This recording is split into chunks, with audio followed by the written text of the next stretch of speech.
Hello, Thomas. Hello, Hector. Hello, 47 Yorktown.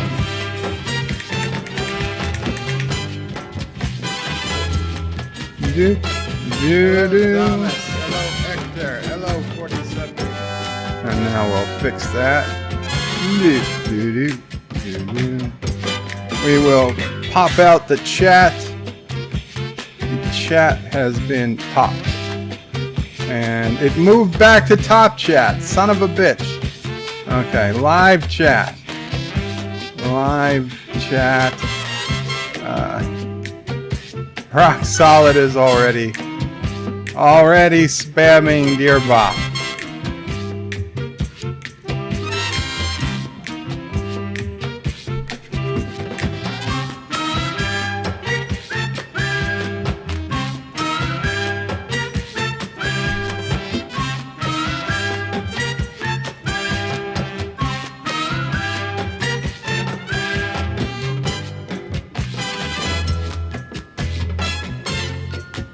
It's spamming.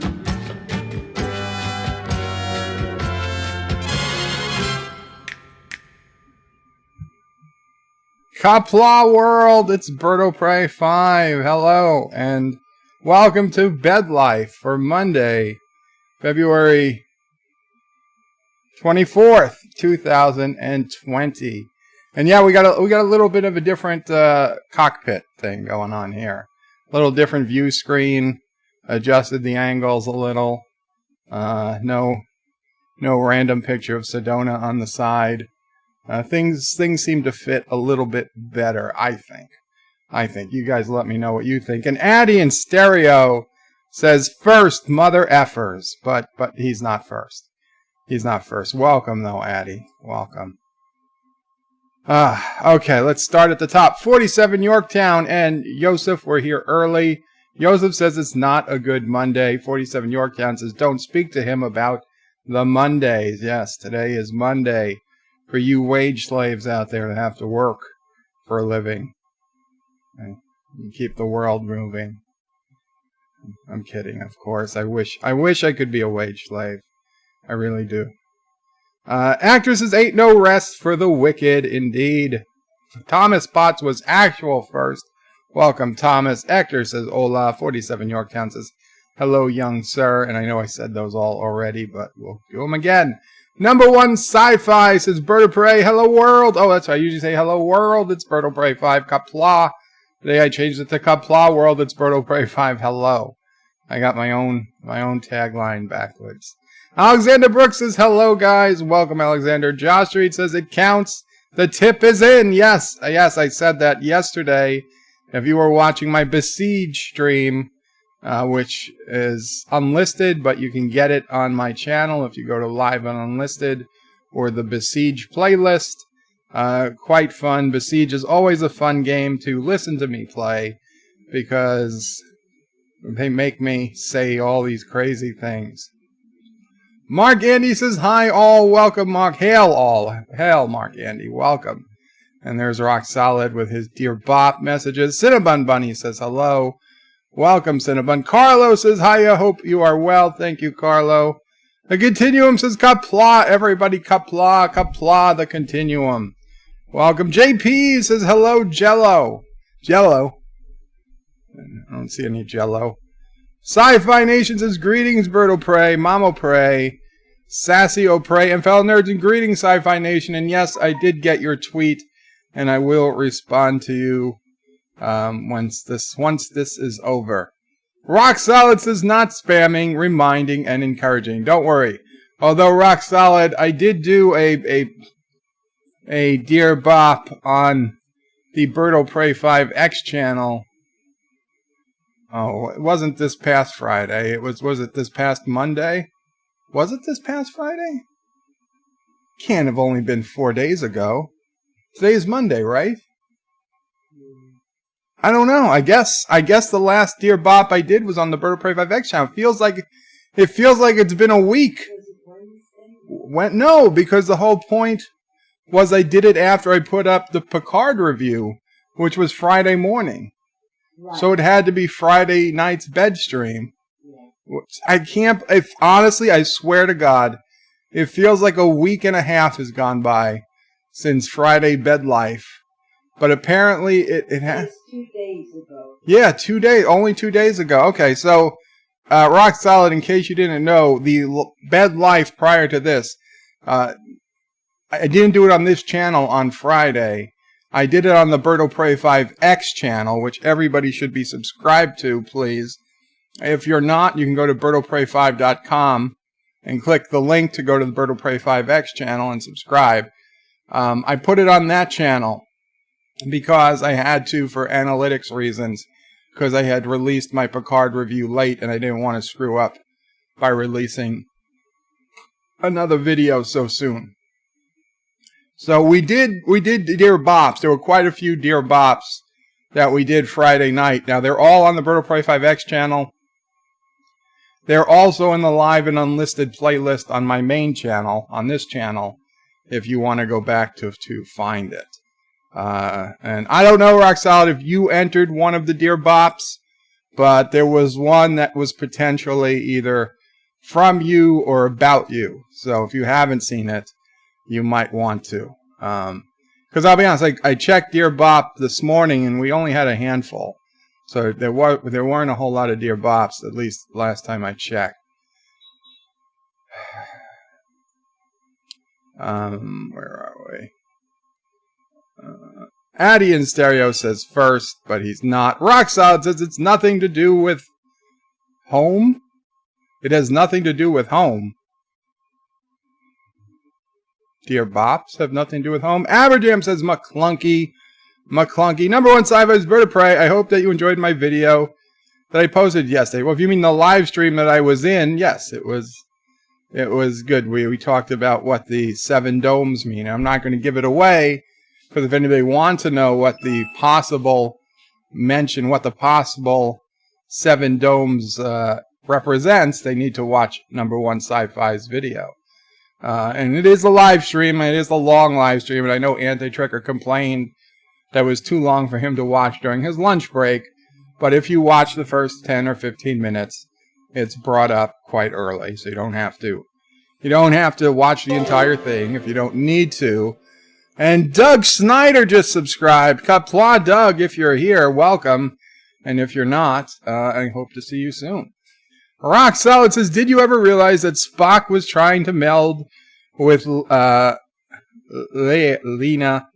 whatever her hell her name was, in the motion pictures with his gloves on before I pointed out to you, Anti-Tricker or Laura on Twitter? No, Rock Solid, I never honestly cared because it's Star Trek the Motion Picture, the Star Trek movie I have seen the least, because I just can't get through that damn movie. I'm surprised I got through it without falling asleep when I did.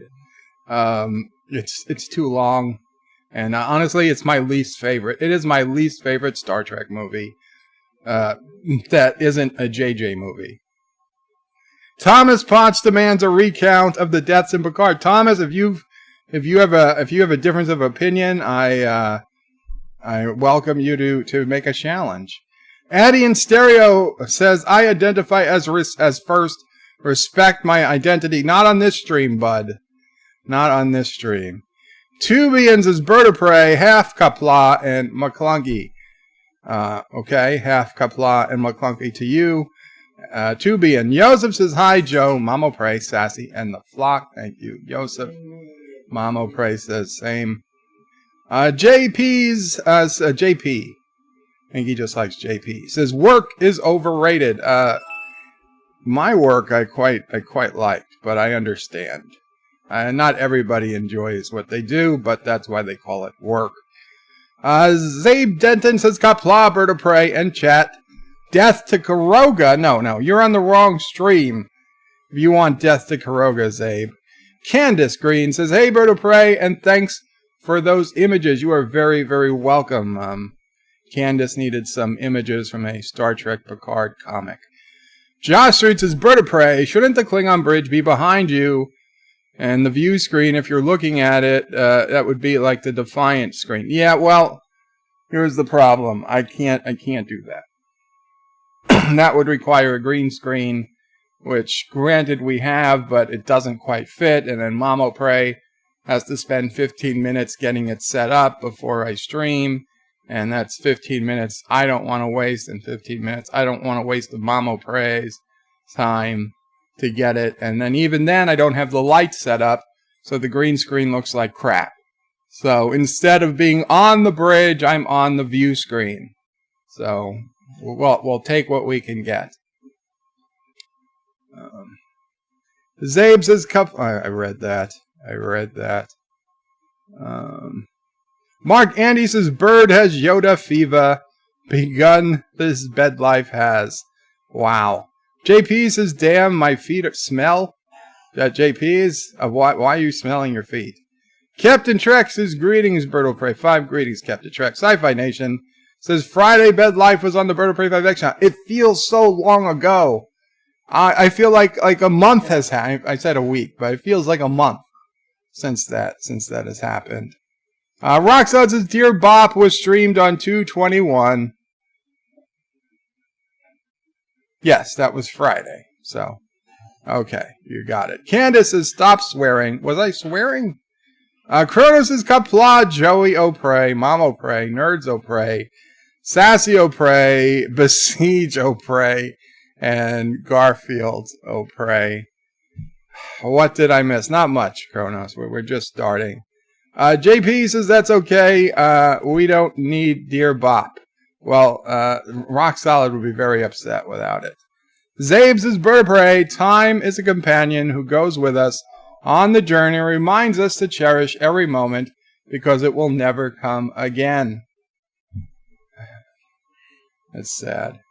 Abajam says Bird always has an early release. I think there are pills for that. Rock Solid says, I have not seen anything Bird of Prey. I will have to look. And Rock Solid says, Hormel, not home. Well, I read it as home. Sci-Fi Nation says, you're just in time to board the crazy train, Kronos. And Captain Track says, hey to Aberjam. ZAP says, 7 domes is like the 3 shells. No, it's not like the 3 shells from Demolition Man. Actor says, Dear Bob will haunt Joe like Sherlock haunted Conan Doyle. The worst part, he can't throw Dear Bob down a waterfall. I could try. I could start charging for Dear Bob and then it would die. But I'm not going to. Kronos says, woohoo, Sci-Fi Nation. Kronos says, who is McClunky O'Prey? Aberdam says, Bird of Prey, 7 domes. I only see 1 dome right now. And it's just above your eyebrows. I was going to wear a hat today too, but it's like sons of bitches. No, I don't want a hat. I want a wig. No, I'm kidding.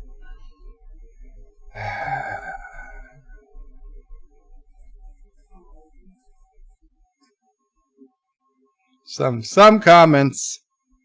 Some comments, they cut right through. They cut right through. Aberjam says, howdy, Captain Track. Roxod says, the motion picture is better than 5 or any JJ track. I will admit it's better than 2 JJ tracks, but I like 5 better. I like 5 a lot better. Not Ryan Johnson says, hello and Qapla, Sassy O'Prey shirt for the win. Yes. Thank you, my Sassy O'Prey shirt, which is available on the Teespring merch store, link of which is available on birdoprey5.com. And if you follow the text scrolling along the top, it tells you there too that it's available.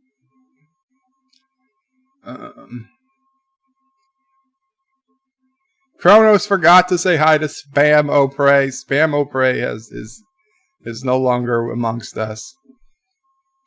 Drummer says, greetings, Bird O'Prey, Mom O'Prey, and fellow nerds. Rock Solid is again spamming Dear Bop. Captain Trek says, Kronos, you're awesome too. Actor says, my Netflix still doesn't have Altered Carbon Season 2. Is it out already in North America? I haven't checked. Truth be told, I haven't seen Altered Carbon Season 1, so I'm not in a big rush. Life with Matthew says, Qapla, Bird of Prey and all. Qapla, Life with Matthew. Kronos says, bah humbug. Shronmore says, in greetings to Sassy, chaser of cats, eater of cookies, stalker of cardinals, defiler of cushions, and scourge of the squirrels. And Sassy is with Mama Prey right now. They're sharing a blanket. Mama Prey is petting her. It's very cute. Captain Track says, rock solid, you suck, dude. Don't say that to rock solid. Unless he really does, and then in case that's between you two. Kronos says, hey to Shronmore. Epic Beard says, dear Sassy time.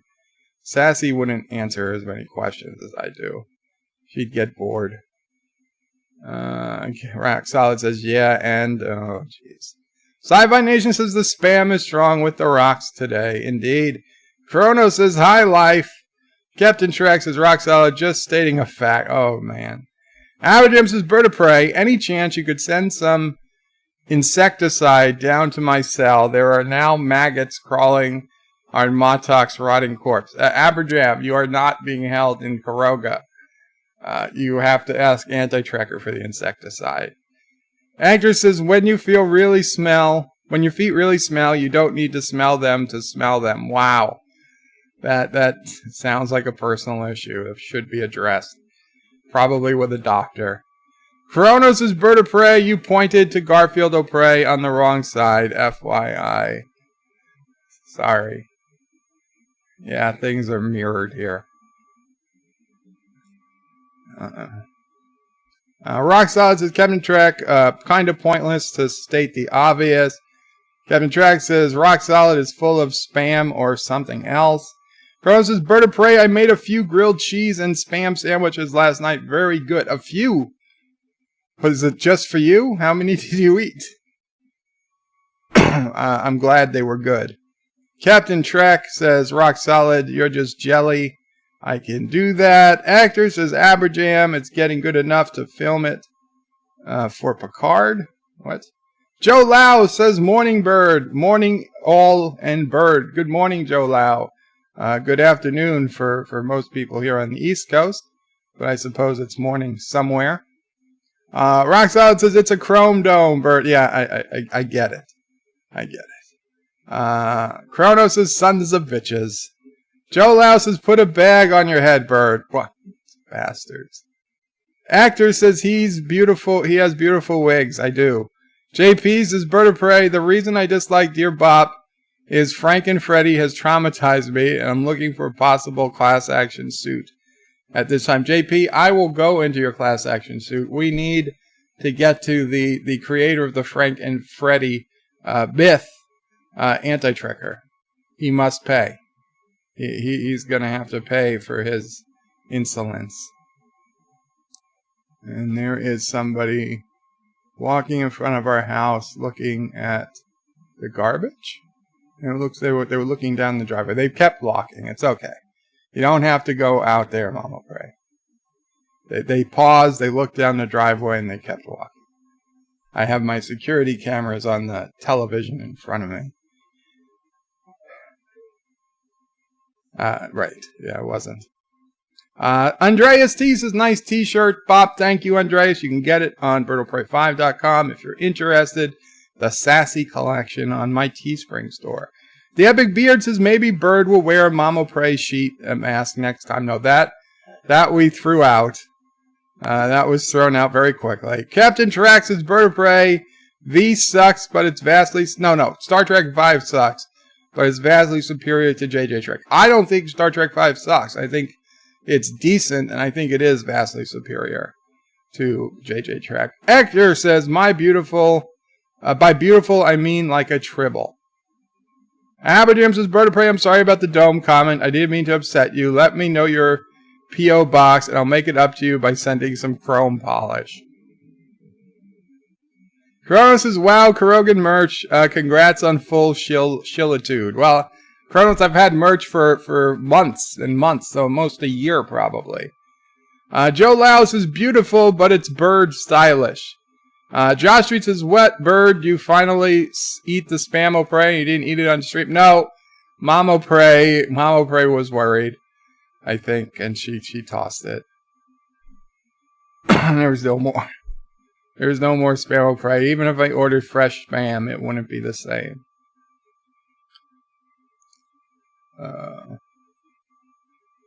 Where are we? Oh, shit.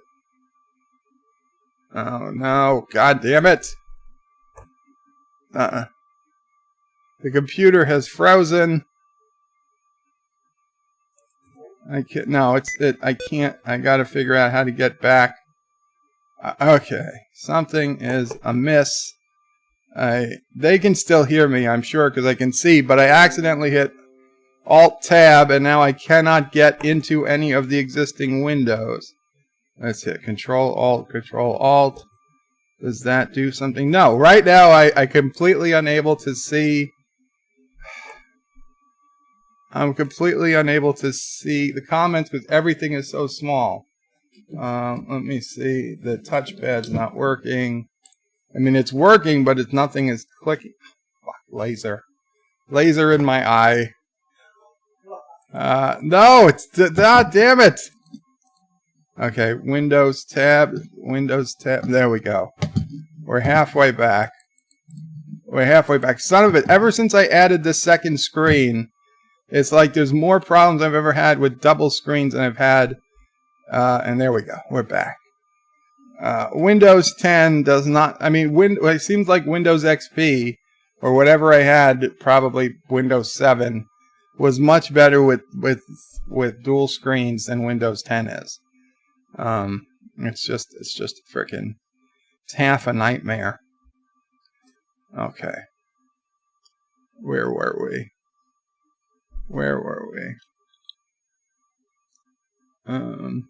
Kronos' Wow Kroger merch. Okay, I read that.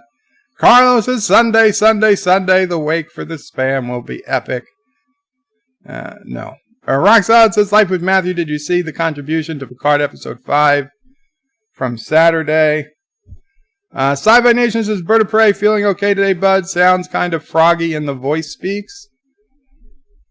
I thought I was feeling okay. Maybe the microphone's further away than usual. I don't know. Epic Beard says, I think Altered Carbon is released on the 27th. Releases, I guess, on the 27th, so we still got a few more days. Number 1 Sci-Fi says, Bird of Prey. This is a very special Mamo Prey 5 and Sassy get to cuddle and be best friends. That's share in the true love of the world. Well, Mamo Prey and Sassy Prey do get to cuddle. And they will be best friends. Yes. They are best friends. Lightwood Matthews. Okay, you guys are talking amongst yourselves. I don't need to read everyone. Kronos' Bird of Prey, to be fair, they were very small slices of bread. Understood. So that's why there was multiple sandwiches.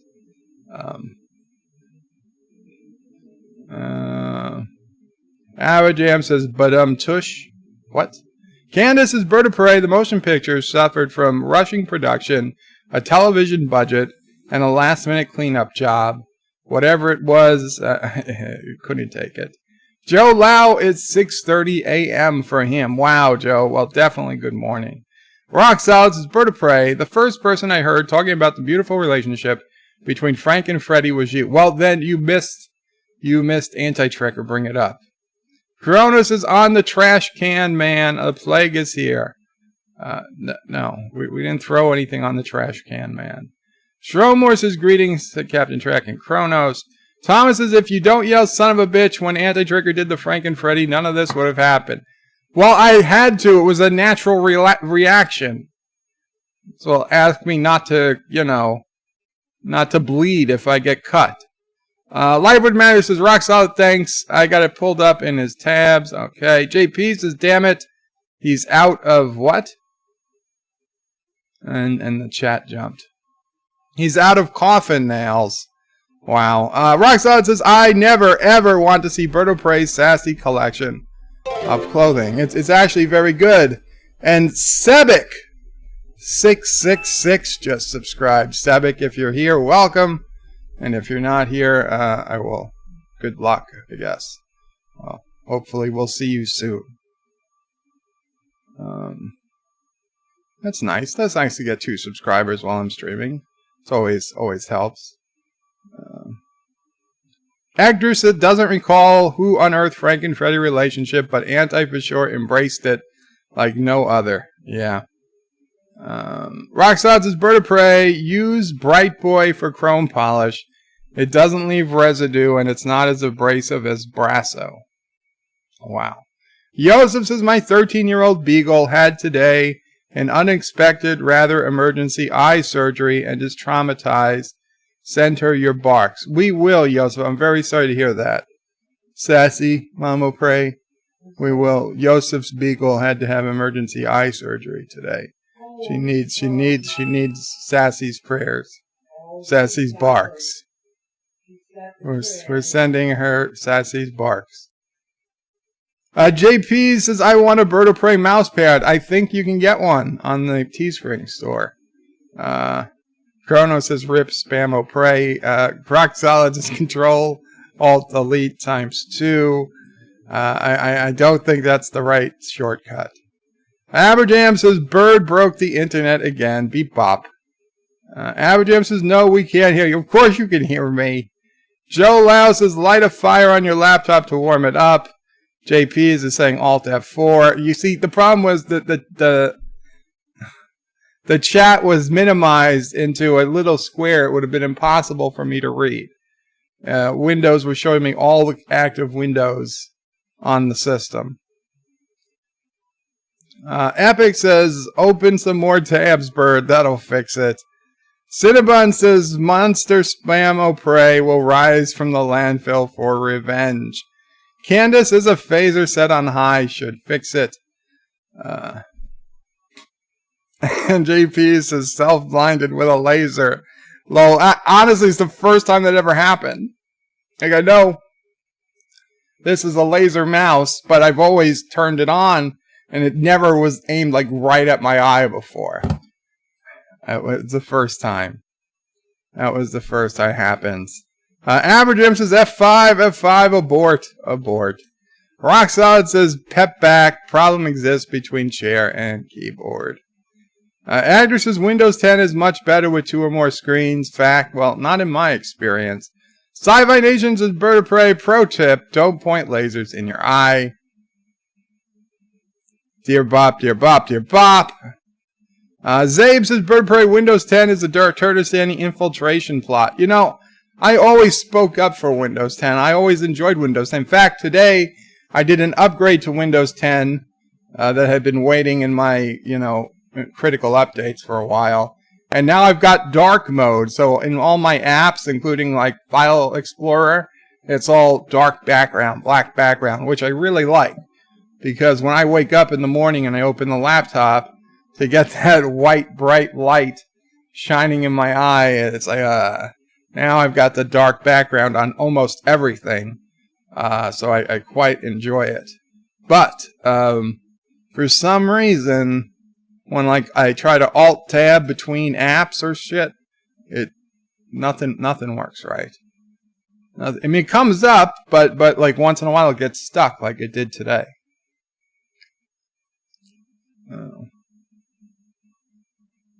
Actor says the Turtistani infiltration plot was also a fact. Where are we? People are saying hi to Cinnabon. Joe Lau says, son of a bitch. Abadam says, take a tub of double, triple. Take a tub of double, triple, trouble.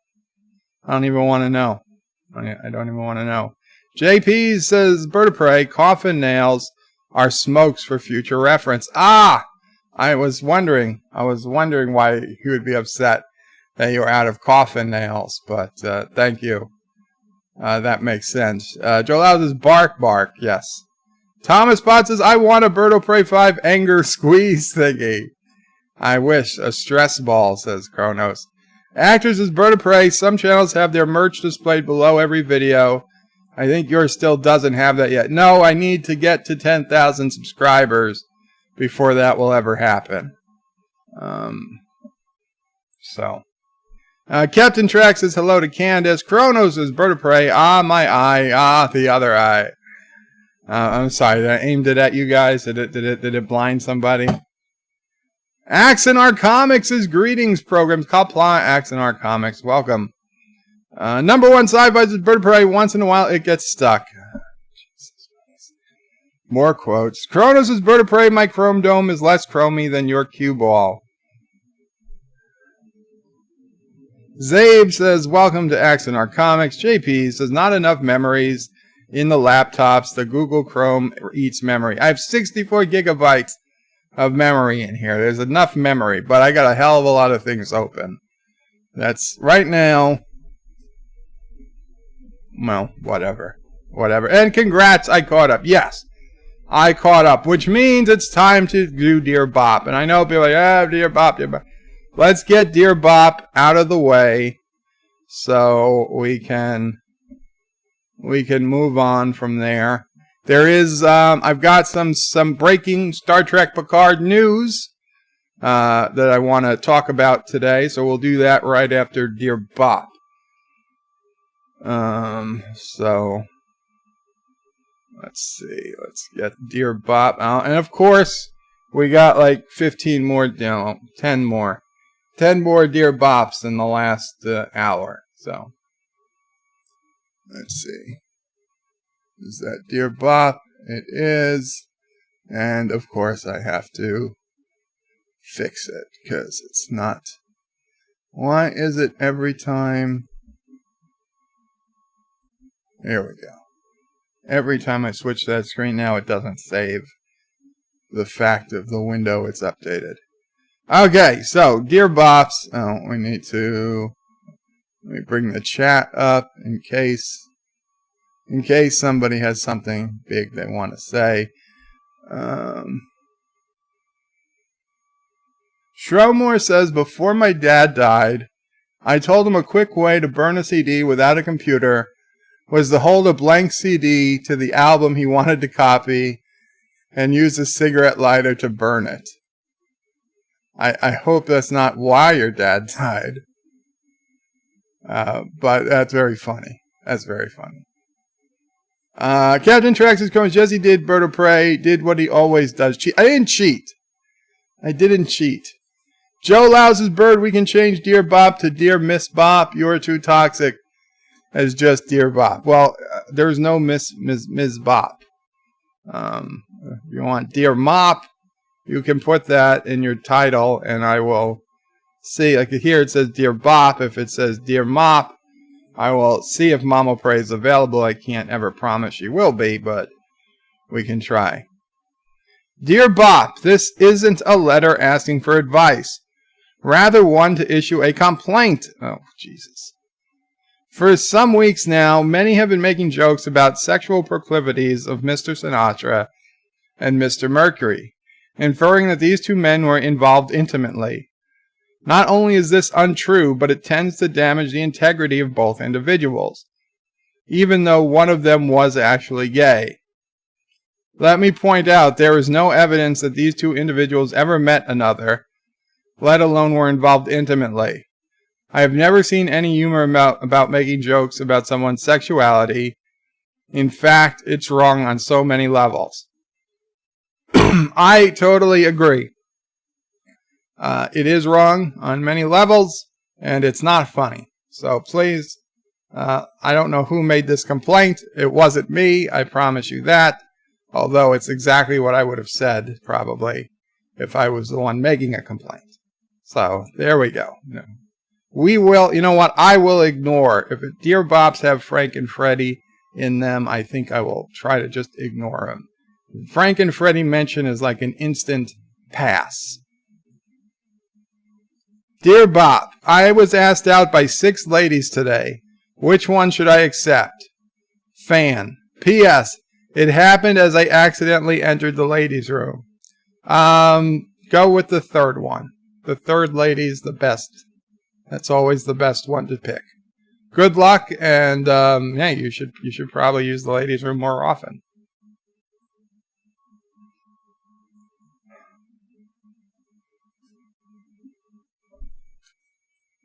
Kronos, do you have chat set to live? I do have the chat set to live.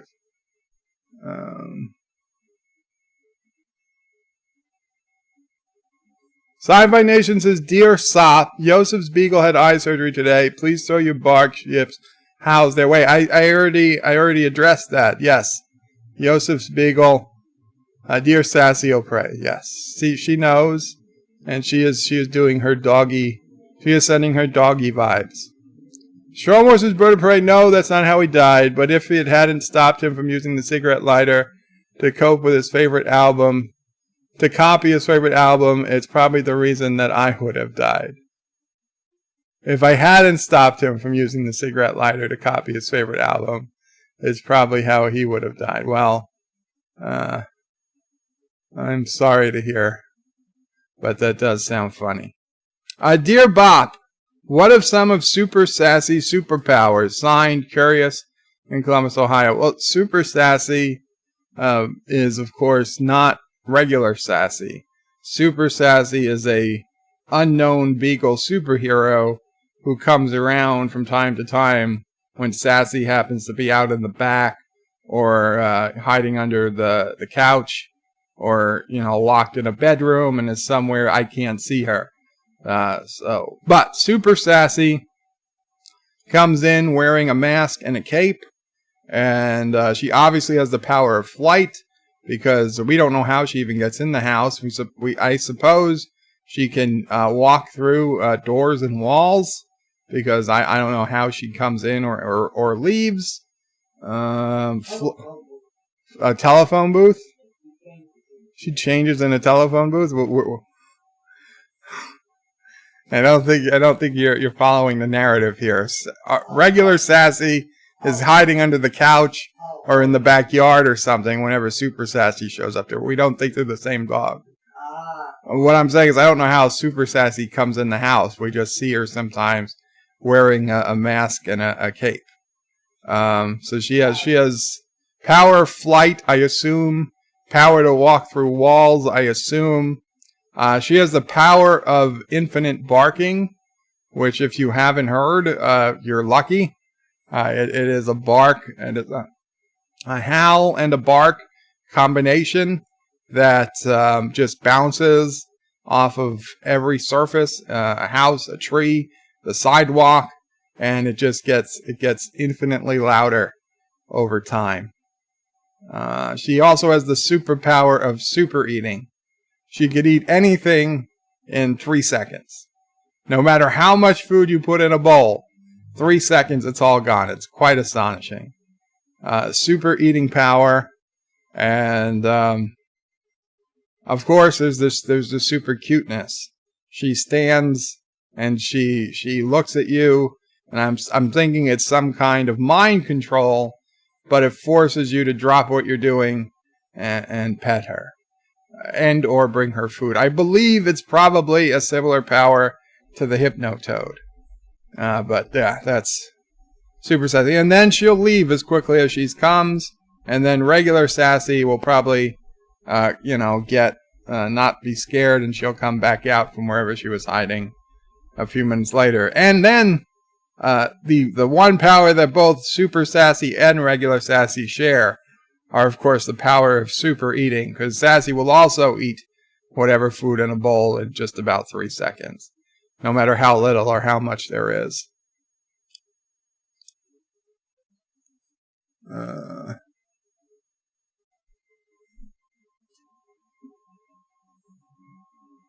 Showmore says, bad advice, Bird of Prey. The turd lady's obviously Turdistani. What turd lady? Abajam says, the third lady, the turd lady.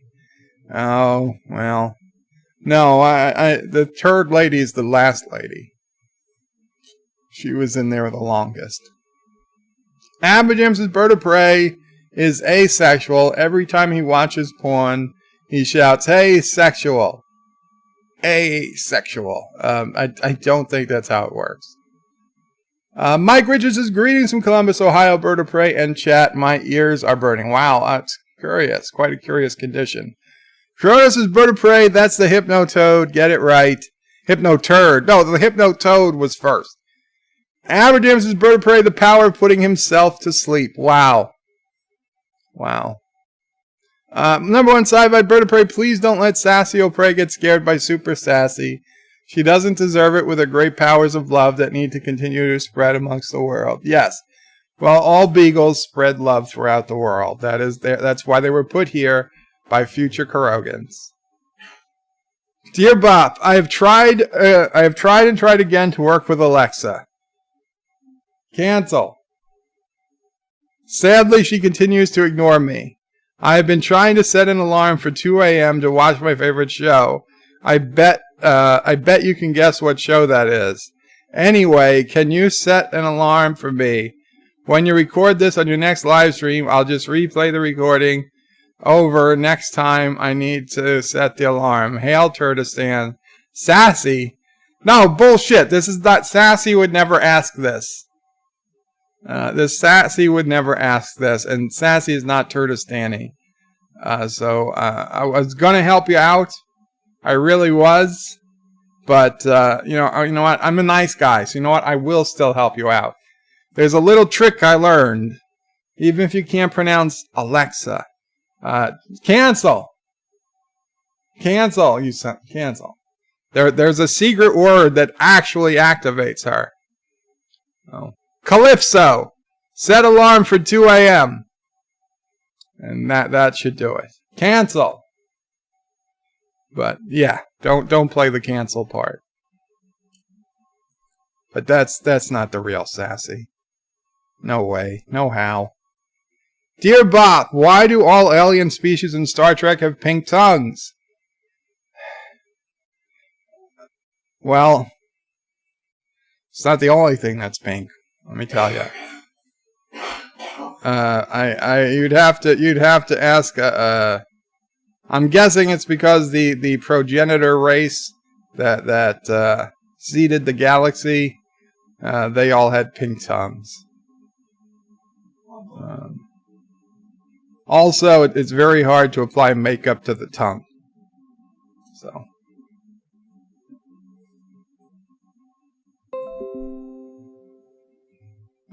Dear Bop, is it illegal to fix a flux capacitor that warps the space-time continuum, enabling the vehicle to cover astronomically large distances in very short spaces of time?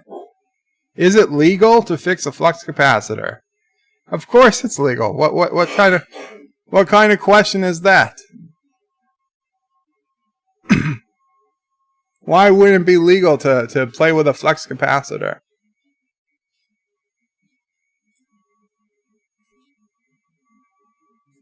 Kronos is sassy when asked anything. She's a dog. Yeah, well, Kronos, you're breaking the spirit here. Number one sci-fi is Bird of Prey. That's not the only thing. Yeah, okay, everybody captures that. Kronos' progenitor sounds naughty. Carlos says, so Bird of Prey will be doing a stream at 2 a.m. with Mama Prey shouting at him for setting the alarm and eating the spam. Kronos says, Captain Trex says, Kronos, no, Sassy does not ask Bird of Prey because he asks Sassy for advice. That's true. Shronmore says, home in Kuroga, where Sassy and the alpacas play, where often is heard an SOB from Bird, and he flips off Turdistan all day. Aberjam! Have you ever heard that before? We need to make that into a full song. That Shronmore came up with this quite a while ago. Home, I've done it many a times, but it's only one verse. Shronmore says Sassy does not forgive or forget. Yes, that is true. And yes, you can. It's totally legal. In fact, the only place would be illegal to fix a flux capacitor is Turdistan, because they are anti-science. Very anti-science. And JP's did not send his Dear Bop via the online form at birdofprey5.com, so that one is not going to be anonymous when I get to it in 10 or 15 minutes. Dear Bop, did you see Anti-Trigger's letter to Google today? It was awesome. I saw it. I saw his letter to Google. If you're going to send an open letter to Google, at least get the wording right. He repeatedly said he got copyright strikes. He did not. He got content ID matches. Content ID matches don't hurt the channel. They just demonetize the video in question. A copyright strike would hurt the channel. And if he got 3 copyright strikes in 90 days, I believe it's 90 days, it might even be 6 months, your channel gets deleted. So a copyright strike is far more dangerous than a content ID match, which is just annoying. Where a copyright strike is an actual threat to the channel. So if you're gonna go through the trouble of dressing up in your nicest clothing and putting on a tie and showing the world your real mansion that you live in instead of the green screen that he pretends is his office that we usually see, he should get the vernacular right. That it was a content ID match. And I hate to defend Google, but Google's not the one doing these. It is the CBS and whatever bots that do these. Now, granted, Google allows the bots to run on their system, but it's not Google that's saying it's not Google doing the content ID match, really. It's CBS doing the automatic matching. Now, Google has to allow CBS to do the automatic matching, or else presumably CBS would be suing Google/YouTube. And if every company sued Google/YouTube, YouTube probably wouldn't be profitable and probably wouldn't be able to exist. The real problem, it's a legal issue, and even the courts in the case Lens versus Universal, which was the case with the dancing baby case, which I think goes back over 10 years now. It was an early video on YouTube, and there was a baby dancing to like 30 seconds of a song, and they uploaded it, and it got claimed as a copyright match by Universal, I guess, music, and the person fought it. And Universal said, no, this is definitely our music. And the person said, well, now I'm taking you to court. It went for 10 years or something. And then the court finally ruled that it was indeed fair use. And the video went up. But the court also said that the bots should not be able to. The bot should have to take fair use into account. You should not be able to use bots to block content without taking fair use rules into account. But the court neglected to actually establish what such guidelines would be, and it also didn't give any type of monetary punishment for failing to make the bots try to take into account fair use. So the music industry has continued to just use the bots same as they always have. But I think the next time this gets to court, the momentum is on the side of the creators. And I think the next big lawsuit, unfortunately I wish it'd be me, but I can't do it. But the next big lawsuit that they pick on the wrong person, that might be the one that finally blows these bots out of the water, because this is a legal problem. It's not a Google problem. I think Anti-Tricker, I respect his opinion, but I think he's attacking the wrong party. CBS is the party that needed to be attacked, not Google. CBS Viacom now. That's my personal opinion. He should have made an open letter to CBS. And if he had done his research, he could, point out the law that says that doing this is just plain illegal. And one of these days, somebody is going to take them to task on it. And there's a good chance they will win if they do. Now, it's going to be a pain in the ass. You're talking years of commitment to trial that CBS will try to stall and, you know, make you spend every last penny. But that's how things work. I hate it. That's how it works, but that's how it works in the United States. Aberjam says, home on the range, consider it done. Well, I leave it in your capable hands, Aberjam. Sci-Fi Nation says, Sassio Prey, the real ruler of Karoga. We just don't let Berta Prey know. Oops, I typed that in chat, didn't I? Son of a bitch, says Sci-Fi Nation. Kronos' anti-tracker was close to asking for the Grey Poupon. Excuse me, sir. May I have some Grey Poupon? May you pass the Grey Poupon? Zabe says, Bird, you must admit the Turdistani president's mansion is quite presidential. It is. It is. And that's because he uses all the Turdistani tax dollars to better himself.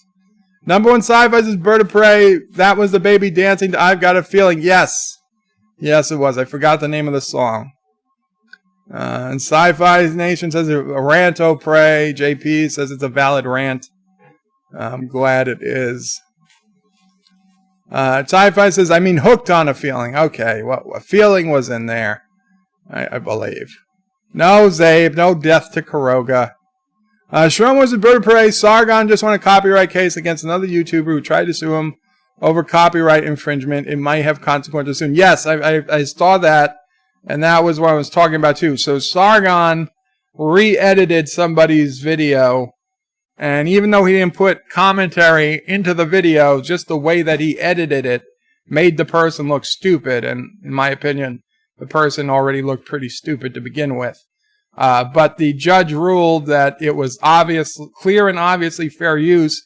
Even though he didn't add any commentary, just the way he edited it was clear, fair use. And not only did he win the case, but it's very likely he's going to get awarded attorney's fees, which means this woman's going to have to pay out around $40,000 in addition to however much she paid her attorneys. She's going to have to pay out another $40,000 on top of it. And it was dismissed with prejudice before trial and before even they talked about it. Like, they didn't even, like, usually there's summary judgment. They didn't even get to the part of summary judgment. This was thrown out before anything. Like, all they did was submit their initial complaint to the judge, and the Sargon's lawyer says they're not even complaining about a real law. This is clearly not a problem. And the judge agreed. It was such a bad case. She had no case at all. Her own lawyers withdrew from her case. Her first set of lawyers withdrew from the case. So she likely had to get a second set of lawyers. Probably, I'm guessing she had to pay them in advance, because I guess the first set realized there's no case here, and they weren't going to waste their time if they didn't think they were going to get paid.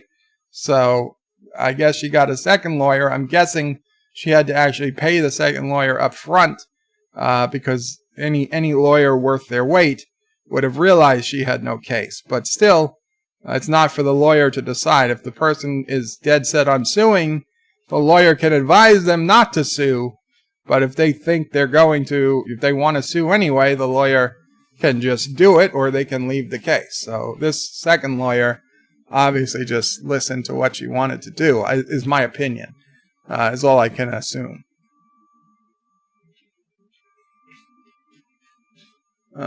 Aberjam says, as long as it's a feeling, it totally counts. JP says, Bird of Prey, sounds like I could use you for a lawyer. Care to come to Kanukistan? JP's, the lawyer I listen to on YouTube most of the time is called Viva Fry, V-I-V-A space F-R-I-E. And he's actually a Canadian lawyer, so you should probably look him up if you never needed help. Kronos will pro bono and take a chance. Good luck with that. Good luck with that. And now we have more Dear Bops than when I started. Son of a bitch. Dear Bop, Greg here. Last time on Dear Bop, you missed my message. We were offering our help with an instructional video on... Yeah, I remember that. Alessandro's performing it. So if you're interested to share it on the stream... No, I'm not. I'm not interested, and thank you, and please lose my email. It looks like you, Alessandro, and Bob are all set up and all good, and I'm happy you could get to this point in your life, but I think I've given you all the help I can give you. Dear Bob, I don't know about you, but whenever I watch an episode of Star Trek Picard, I find it a distressing business, especially the last episode opening scene, ripping out somebody's eye and torturing someone. What sort of nonsense is that? All this killing and swearing. How could someone allow a young kid to watch this show? One of my earliest memories is watching Star Trek around my grandmother's house. At the end of every episode, I used to wait for the big alien face to fill the screen. It was the show that filled me with optimism. When I watch Picard, it just makes me feel distressed and depressed. I don't understand why they've destroyed a great franchise. It makes no sense to me at all. How can they build a fan base of young people to watch this show in the future when they make the show unsuitable for kids? What the hell is wrong with these so-called writers and producers? It makes no sense to me. I know some people who quite enjoy the show, and it's fine with me, but this isn't Star Trek. Anyway, I really enjoy watching your live streams. It's a good antidote to the dross and nonsense from Hollywood nowadays. Hail Karoga! Hail Karoga. I agree with you. It is not Star Trek. It is not, it's not. You could watch the original series. You could watch The Next Generation. You could watch Deep Space Nine. You could watch Voyager. You could watch Enterprise with a child or adult of any age, whether they were 3 years old, if they understood the language, there was something for them. If you were a kid, you probably watched it for the spaceships and the aliens. If you were a little bit of an older kid, you thought some of the things were cool.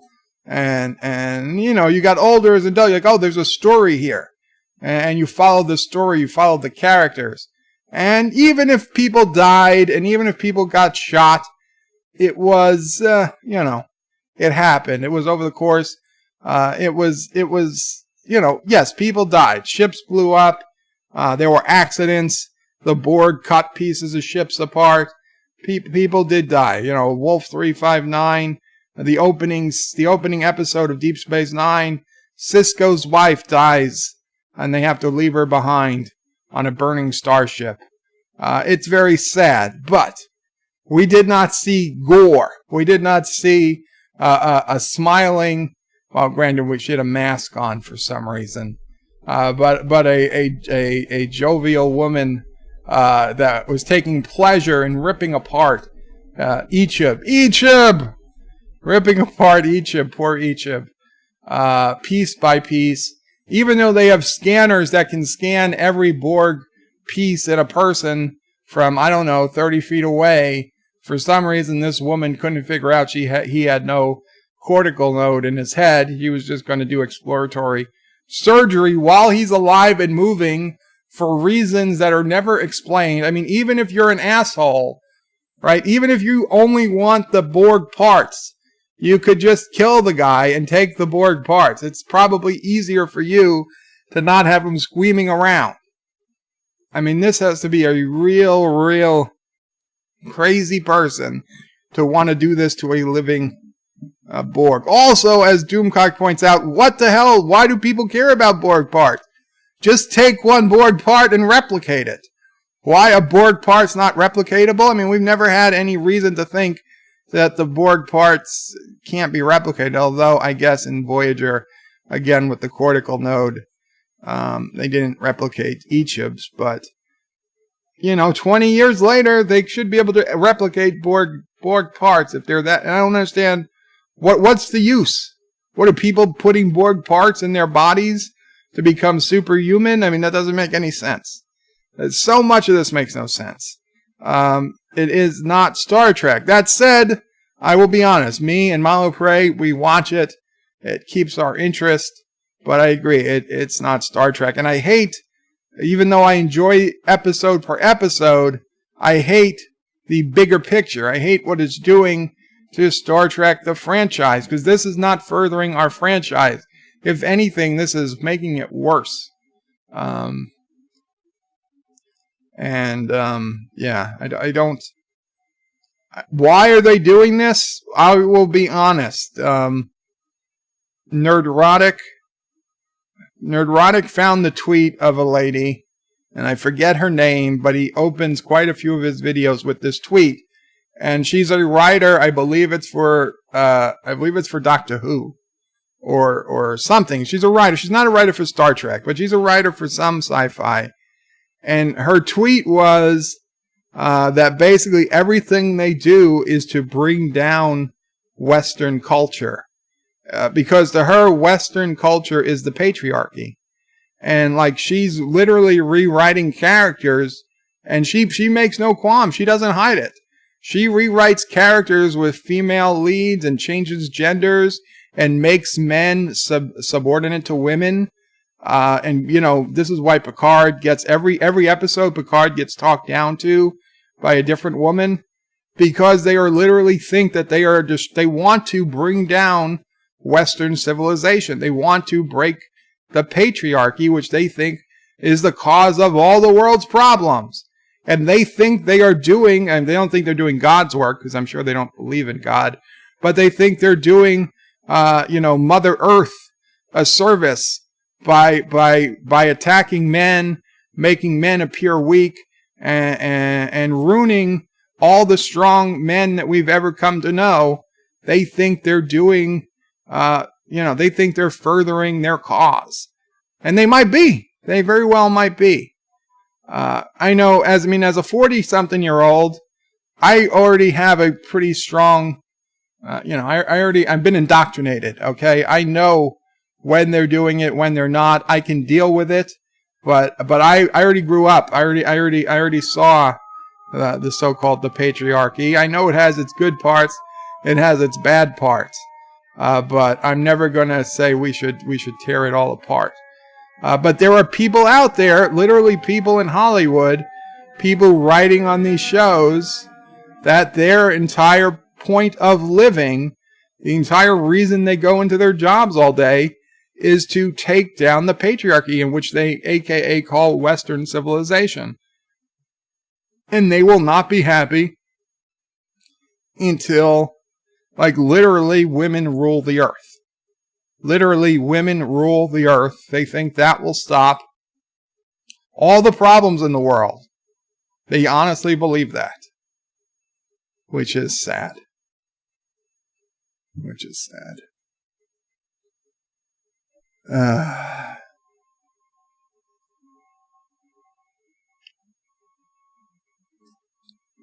Kronos says, I am confident for success. I'm confident for Qapla, he says.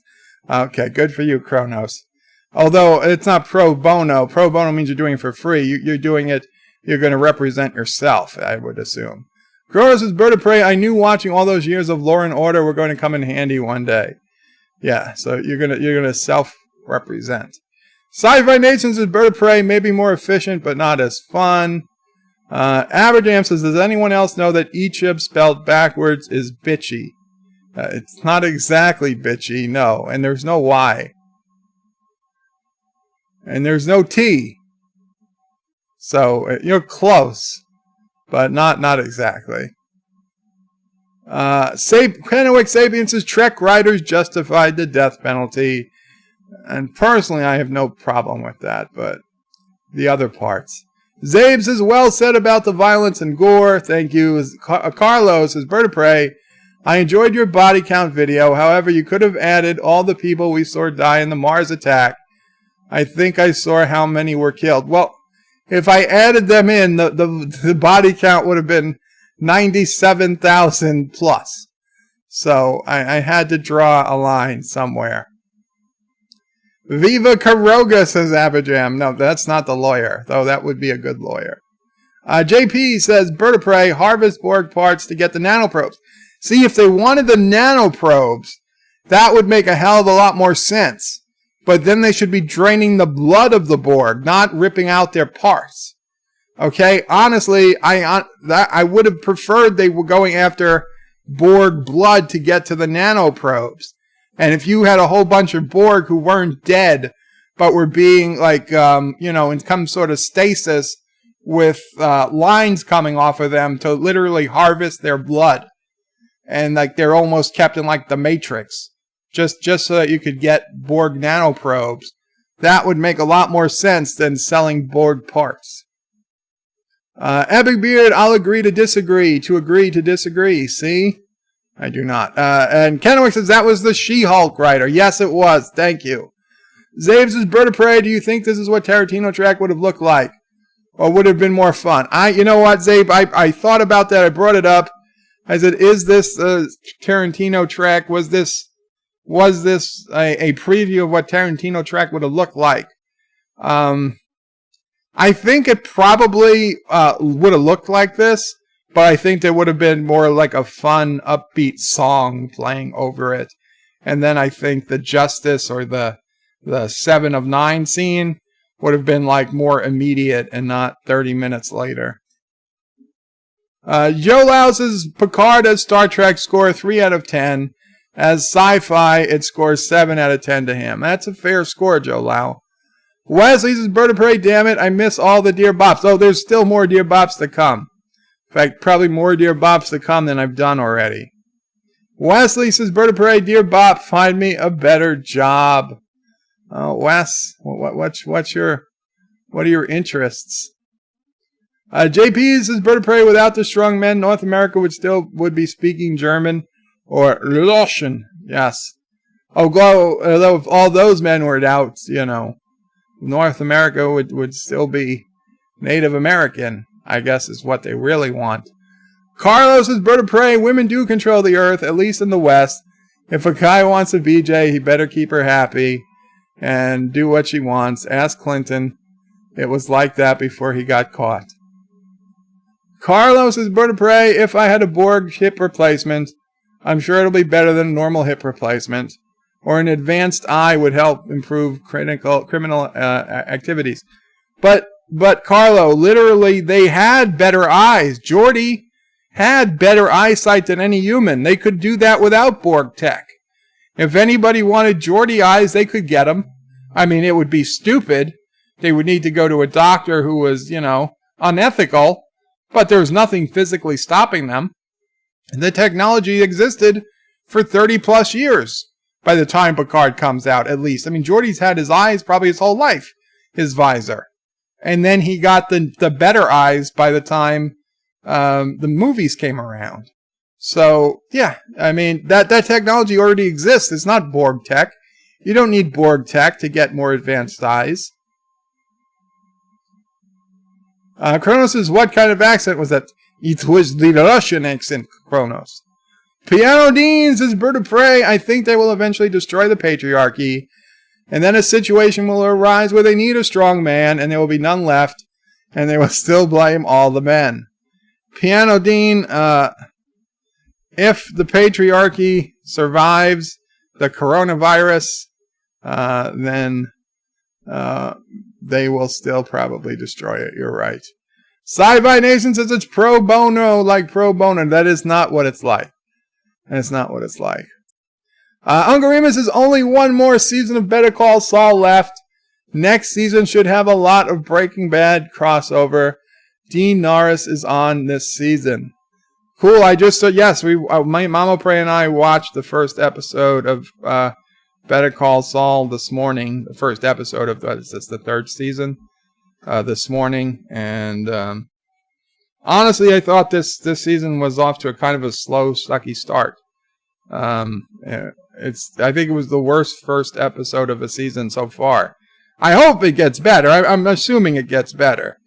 Like the show got better as it went on, but the first half of the show I thought was incredibly boring.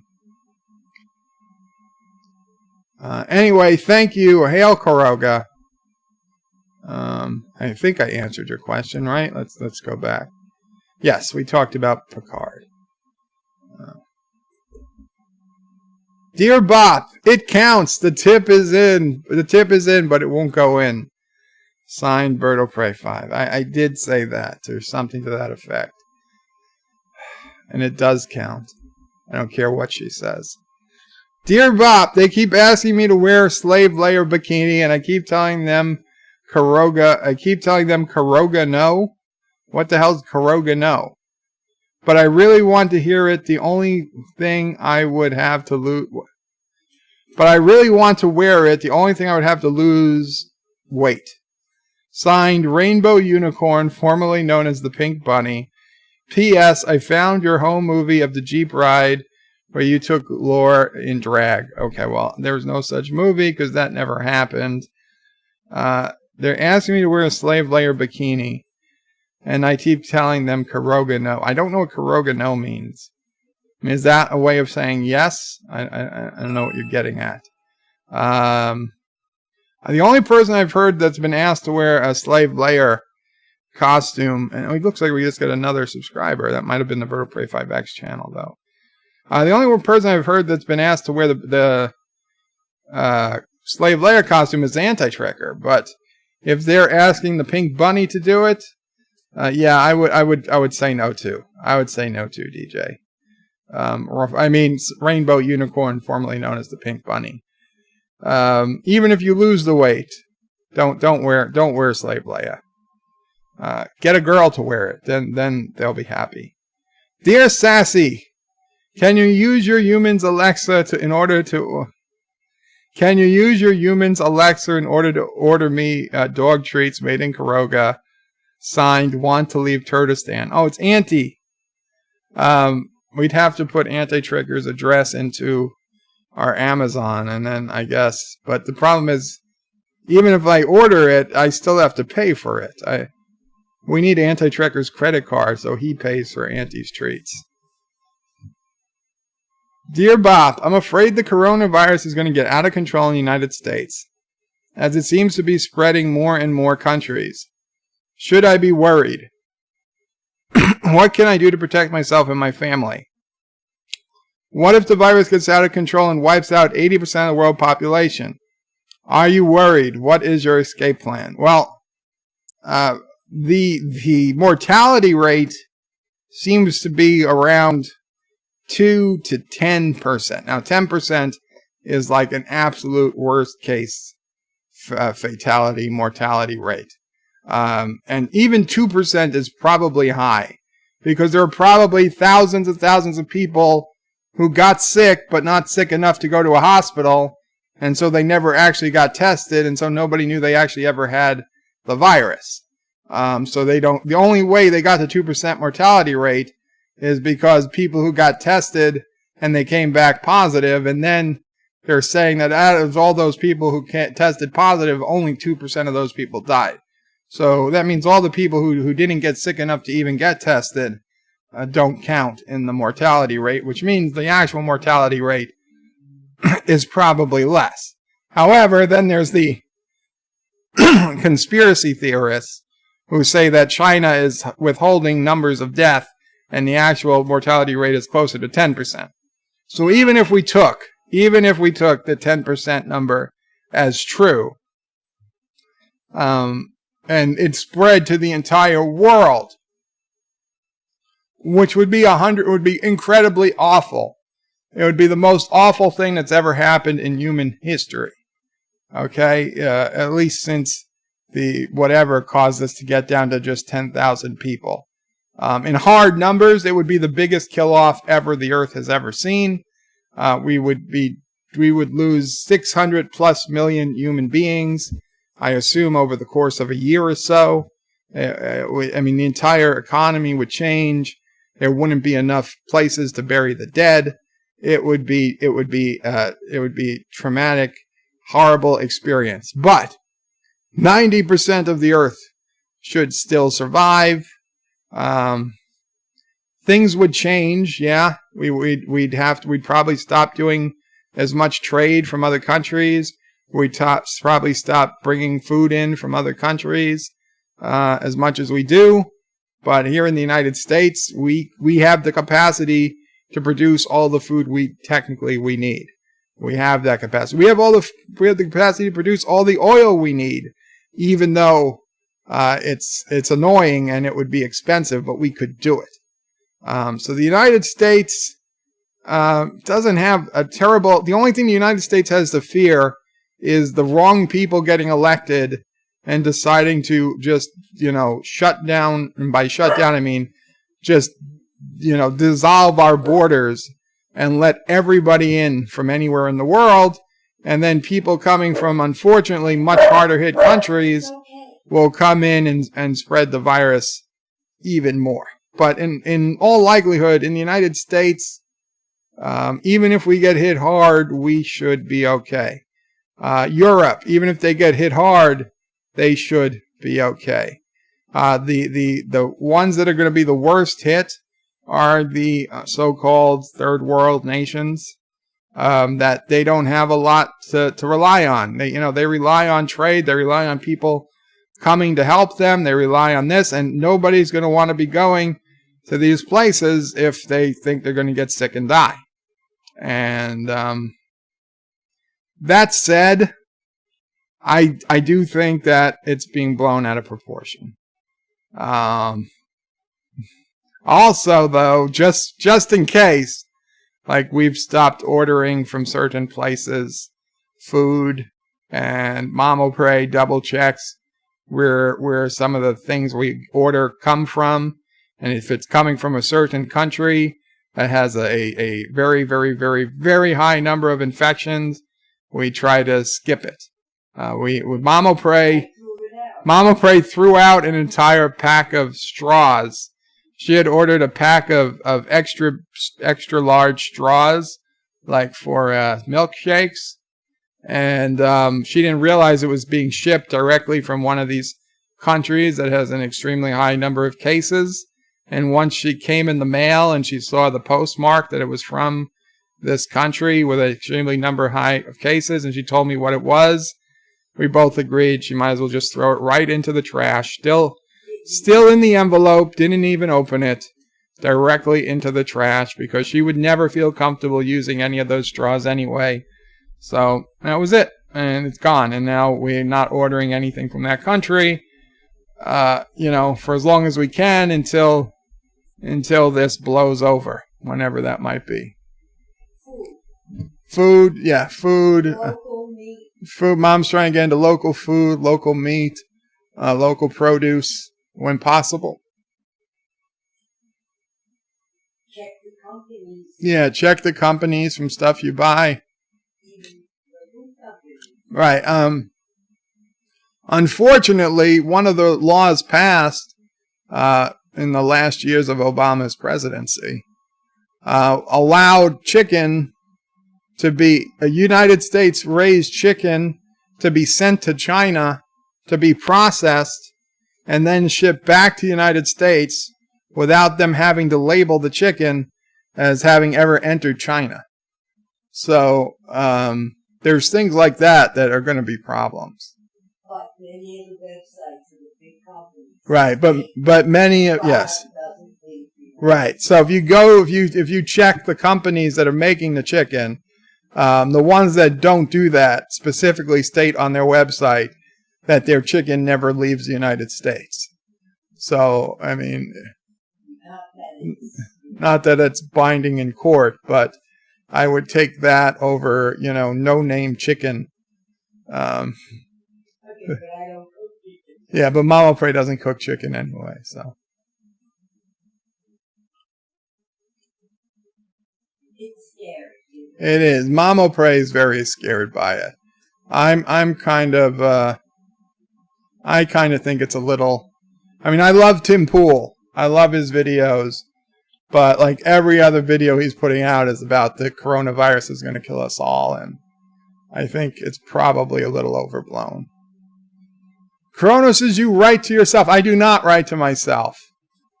Well, not lately. Roxanne says, would a Corona no be a hell no? Maybe.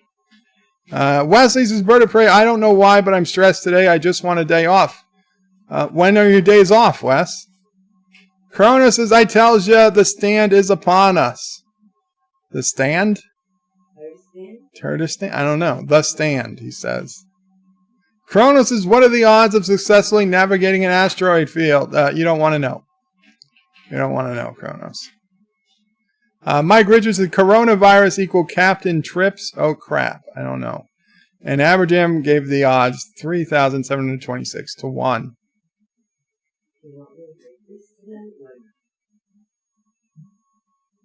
Oh, yeah, you can. Whatever you want to do. I mean, it's fine. Whatever you want to make. Mama Prey was holding an eggplant up at me. And says, do you want me to make this night or what? And I couldn't understand why she was holding a shoe up. Eggplant. There we go. Harvey got convicted on 2 charges. Those bastards. Oh, Harvey Weinstein. I thought you meant Doomcock's Harvey. Like he is the father. No. So what's the latest on Harvey Weinstein? Did anybody know? I had no idea. I honestly don't care. I honestly don't care.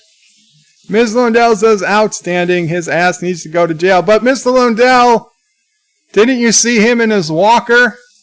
Don't you feel bad for the man? He can barely walk. He needs a walker to go to court. Oh, Mama Pray's got to add to this. Because the first day he went to court, right, he had an old regular walker, all bent over. Right. And then they showed him that way. The next time they showed him, it was one of those new walkers. Yeah. With the handles. Yeah. So Mama Pray says the first time he went to court, it was an old type walker. He was all bent over. But then after that, he had the newer, more sleeker, more expensive walkers. The Cadillac of walkers. Yes. JP says the United States needs to worry about its unprotected power grid. Carlos is bird of prey. You damn Americans only think about America. What about the rest of us? Oh, right. You just said, okay, sorry. I'd say most of people in the Western world are okay. Stock up on beagle bites. Wash your hands. Wash your hands. Yeah, just keep washing your hands. Thomas Butts' bird of prey. Straws are more dangerous than anything. Were you from California now, Thomas? Just remember bird of prey when the virus hits. Rule number 1, cardio. Rule number 2, the double tap. I have no idea what those rules refer. FYI, Chinese food is made in America. Piano Deans is bird of prey. Isn't it sad to hear people talk about what a shitty place they think America is, yet they want to dissolve the border so everyone can come here? Don't get me started, Piano Dean. Kronos says, I love my local shitty walk. It's not the food, where do they get the food? And it's the people that have more of a... Harvey Weinstein being led away in cuffs for your viewing pleasure. Oh, he doesn't need the walker. Oh, he's being held away with no walker. Yeah. Yeah, all of a sudden, what a miracle recovery. Okay, we got to bring this up. I got to bring this up for you guys. Weinstein Walker is on here. I got to bring this up for you guys. There's a whole bunch of videos on what I just said. We're on Dear Bop. Okay, so we're taking a break from Dear Bop. Oh, there we go. Harvey Weinstein able to walk magically to the waiting car. Oh, he even went down a step, 2 steps. He even was able to navigate the steps. Look at how tall he's standing. Look at how tall he's standing. I gotta say, it's a miracle.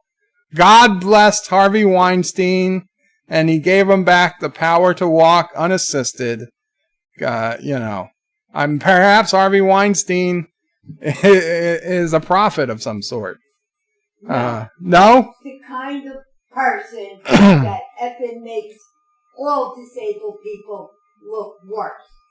Mama Pray. Mama Pray is not I would happy. send him to jail for life for using a walker when he didn't need to. Mama Pray says he's got to go to jail for life for using a walker when he didn't need to. That's just BS. Yeah, I agree, Mama Pray. That's the worst crime he's ever committed.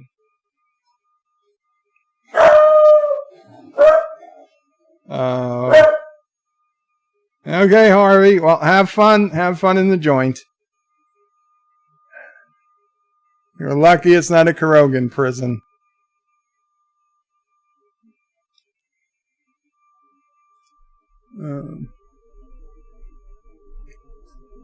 Zabe says, Bird of Prey, I'm going to Japan in April.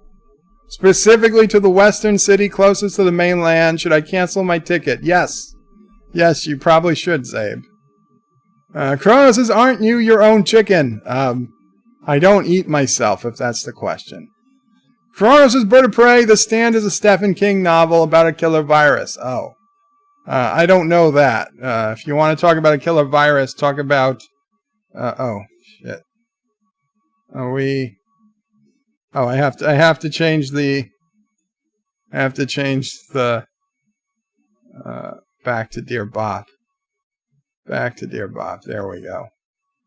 If you're going to talk about a killer virus, talk about the Andromeda strain.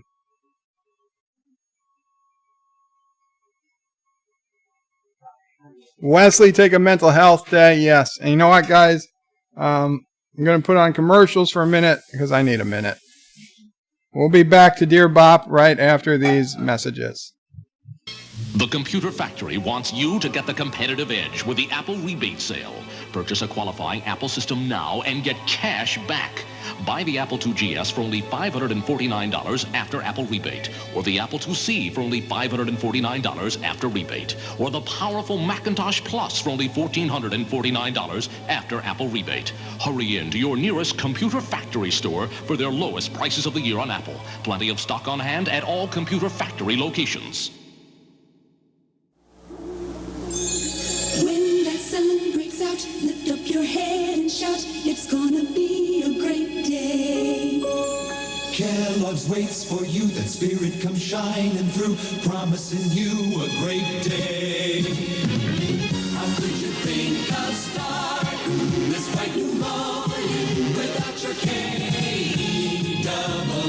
Oh, it's double good with Kellogg's, you'll have a great day. Kellogg's has been making great days for more people for more years with more cereals than anyone. Corn Flakes, Rice Krispies, Frosted Flakes, Product 19. Trust your mornings to Kellogg's. Very best part of starting your bright new morning is Kellogg's way. It's not far away. Kellogg's will help you say there's gonna be a great, we're gonna see a place. It's gonna be a great day.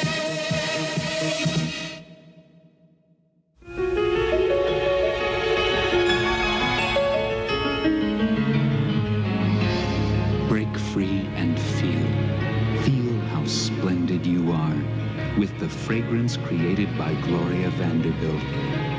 Vanderbilt, a rich, expressive fragrance that reveals to the world just how splendid you are. Vanderbilt, let it release the splendor of you, Vanderbilt.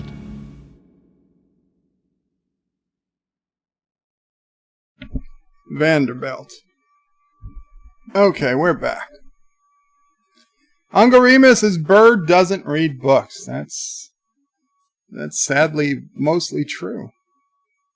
Joseph loves eggplant. Thomas Potts says Bird of Prey. He didn't have a walker after he left the court. Yeah, I just noticed. Thank you, Thomas, for the link.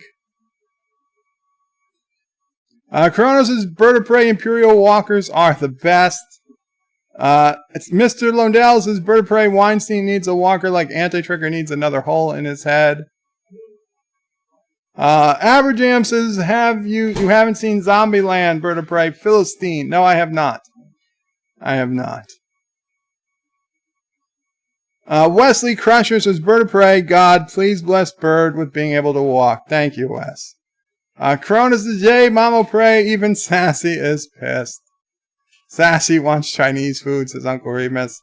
Zabe says, Bird of Prey, this was my first experience hearing Mama Prey. She has a nice accent. Oh, thank you, Zabe. Who said that? Zabe Denton. Oh, She says thank you as well. Abba says, Bird of Prey can't eat himself, but he wishes he could. Actually, I do not. Uncle Remus says, Bird of Prey, you never watched the Stand miniseries? Nope, I did not. 80s commercials, yay! Whatever happened to Texas Instruments, asked Piano Dean? I don't know, but I still have one of their calculators that I had in college somewhere. The Epic Beard says, Bird of Prey, the epic wife just said it's the Stephen King. It's Stephen King, not Stephen King, and claimed blasphemy. Did I pronounce it Stephen King?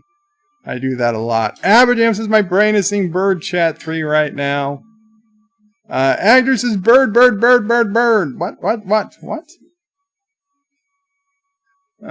Kronos says, these commercials are more interesting than Bird of Prey 5. Kronos says, by any chance will Mama Prey have a tail today?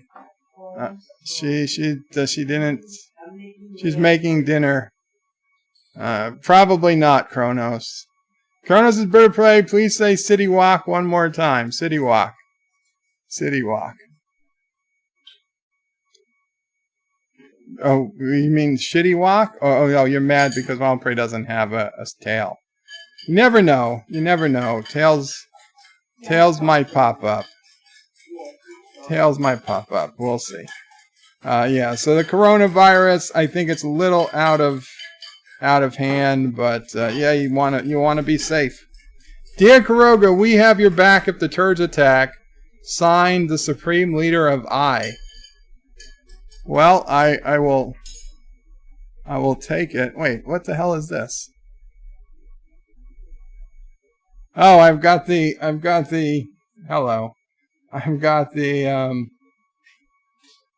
web browser screen on instead of the Dear Bop screen. Sorry about that. I guess I should put the camera on the Dear Bop screen, huh? Well, later. Dear Kuroga, we have your back if those turds attack. Signed, the Supreme Leader of I. Well, thank you. I don't know who you are, but thank you. Dear Eggy Poo. Oh, forget it. Nope. Goodbye. The tip is in. No, and it counts. Dear Bop, it's me again. The YouTuber who talked all that shit about beating another YouTuber to 10,000 subscribers and got my ass handed to me. I tried to be like the guy everyone loves and ask engaging questions in one of my videos I made for him. It actually worked and people replied. The thing is, people doubled down on saying how much I suck and they wish I would go away. I thought I had a good idea to helping make me more likable, but instead they made it obvious how much people hate me. I mean, they hate me more than Discovery. I think I just need to leave the internet forever. I don't think people would even like if I dressed up in a peacock outfit. I realize I look like I got hit in the face with a shovel repeatedly. My takes on TOS are completely Batwoman crazy wrong. But other than that, I think I'm mostly likable some days. What would Bird of Prey do? You're a desperate #1 fan, Soft Putty. Did they really say they didn't like you in the comments, Soft Putty? I didn't read the comments. I mean, I read the comments I wrote, but I didn't say anything like that. If that is true, and I'm not saying it is. If that's true, then maybe it's just not the audience for you. Maybe you're better off with the audience on your own channel. I mean, you've got 8,500 plus people to subscribe, and audiences vary from channel to channel. Still, I do think you got more likes than dislikes on your videos. Bop would just ignore it. You see, the thing is, I do videos I want to do. And if people like them, great. And if people don't like them, it's barely, like, okay, well, too bad. I mean, that's really what it comes down to. Maybe, I know it's hard, but stop caring a little. I think you're taking it a little too personally.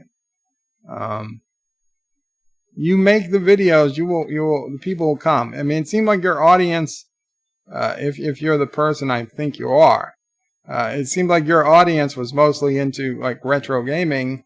It might not be the biggest fit with sci-fi that you would think. Oh, I know you think, well, Anti-Trekker's audience, they're more sci-fi. But they're kind of a special breed of sci-fi. The kind of people that like their TOS.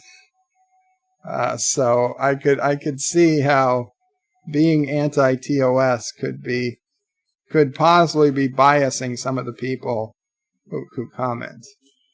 But stick it out, soft putty. You'll make it. And you don't look like you were hit by a shovel, by the way. When people who don't look like that say that, it makes the people like me who really look like they've been hit by the shovel feel even worse about themselves. And Mom will pray saying, oh, I don't look like I've been hit by a shovel. That's because she has to say, because she's my mother. I don't have to say. You do have to say, you're my mother. And I need to hit you. No, I never said you hit me with the shovel. It just looks like I was hit by a shovel. Dear Bop, how come you don't have a cat? JP's. JP's, I'll tell you exactly why I don't have a cat. Had a cat growing up. Got hair everywhere. Hair everywhere. Litter box stank. Even if we cleaned it all the time, litter box stank. Then the icing on the cake, Mom O'Prey and Sis O'Prey borrowed my Jeep, took a cat somewhere, and the cat sprayed the back of my Jeep. Never, ever, ever got the smell out of that Jeep. Years I had that Jeep. Never got the smell completely out. So, no cats. No cats. I had cats. I had a cat growing up. Morris. It's a cool cat. But it was tough. It was tough. Cats, I don't think, are meant to be indoor animals. All right, I got it there. Oh, Mama Pray's got a tail. I got it. Do you want to tell it now or in a little bit? Give me 30 seconds. Okay, we give Mom 30 seconds, so we're going to go. I hope it's not a cat tail.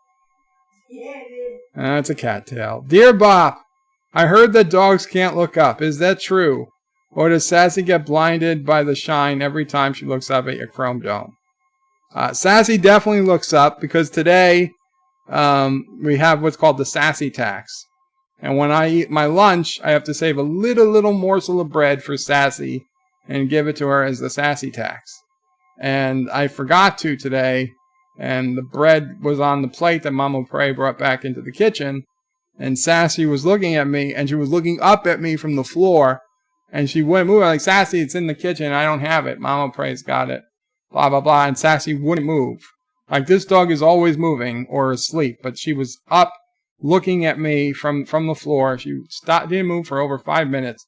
So finally, Mama Prey had to bring the plate back in to give her the piece of bread from the plate. And only then would she move because she got her Sassy tax.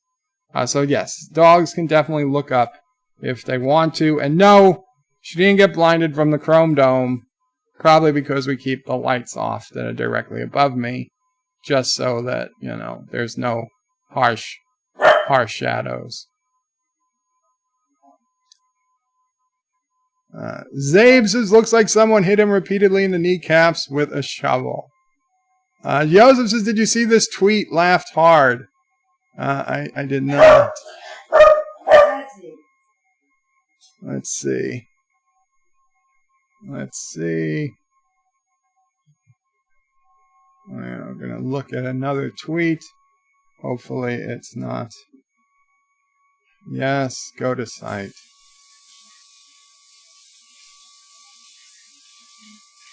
It's not too soon. Ichib.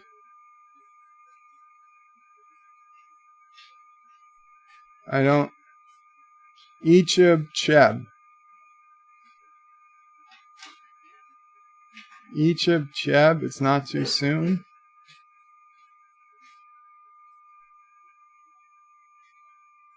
What am I looking at here, Yosef? Actor doesn't get it either. Zave says, looks like someone hit him repeatedly in the kneecaps with a shovel. JP says, bird of prey, hairless cat, female cat, self-cleaning cat, litter box. No. Not going to go through all that. Yeah, Morris, just like in the 9 Lives commercial. That's exactly what you look like. Wesley says it was hit in the snow and shoveled by... No, it was not. And Crow says, sure, blame the cat's hair. Wink, wink. Gotcha. Rockside says cats are assholes. Like the soft putty person. Wow. The Rosanati, do you like Cisco with a beard in season 3? Oh, I like him better with a beard, but I like him best bald than with the beard. Okay, Mama Pray, you ready? I'm turning the camera off so Mama Pray can... Yeah, it's off. It's off. Yeah, you can come around. Okay. Come around and do your tail, Mama Pray. Yes, I have a tail. There you go. And we already got your avatar up. Oh, okay. Hi, guys. As you were talking, I remembered the tale of our first dog. We got Princess. Well, let's go back before we got Princess. There was a neighborhood cat that we didn't bring in the house, but the cat would sleep. We had two doors. I don't know, about 8 feet from each other, maybe 10 feet. The front door was just an old aluminum screen door that didn't really close all the way. And then you walked into, actually it was supposed to be an outdoor room, but the people that owned the house before us put in glass windows and closed it up. So the rest of it was concrete. So you were half in the house, half out of the house. And the cat would come in at night and sleep in that hallway. Anyway, the cat died. The kids, Berto Prey and Ciso Prey, called the cat Blackie. It was black and white. And after the cat died, Dad O'Prey went and tried to get another cat.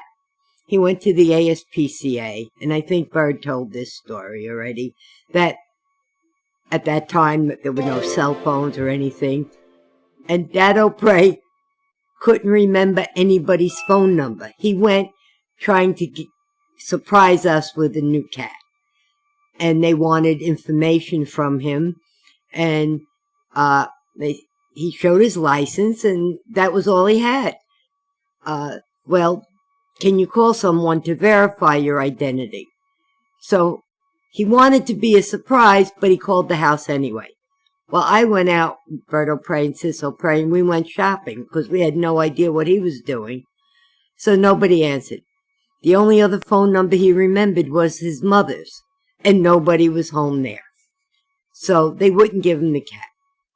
He came back and then he told us the story, that he didn't have enough ID, so he couldn't get a cat. So the following day, I went out and I said, well, I'm just going to go buy a cat in a pet store. Well, I got to the pet store, and there was this beagle.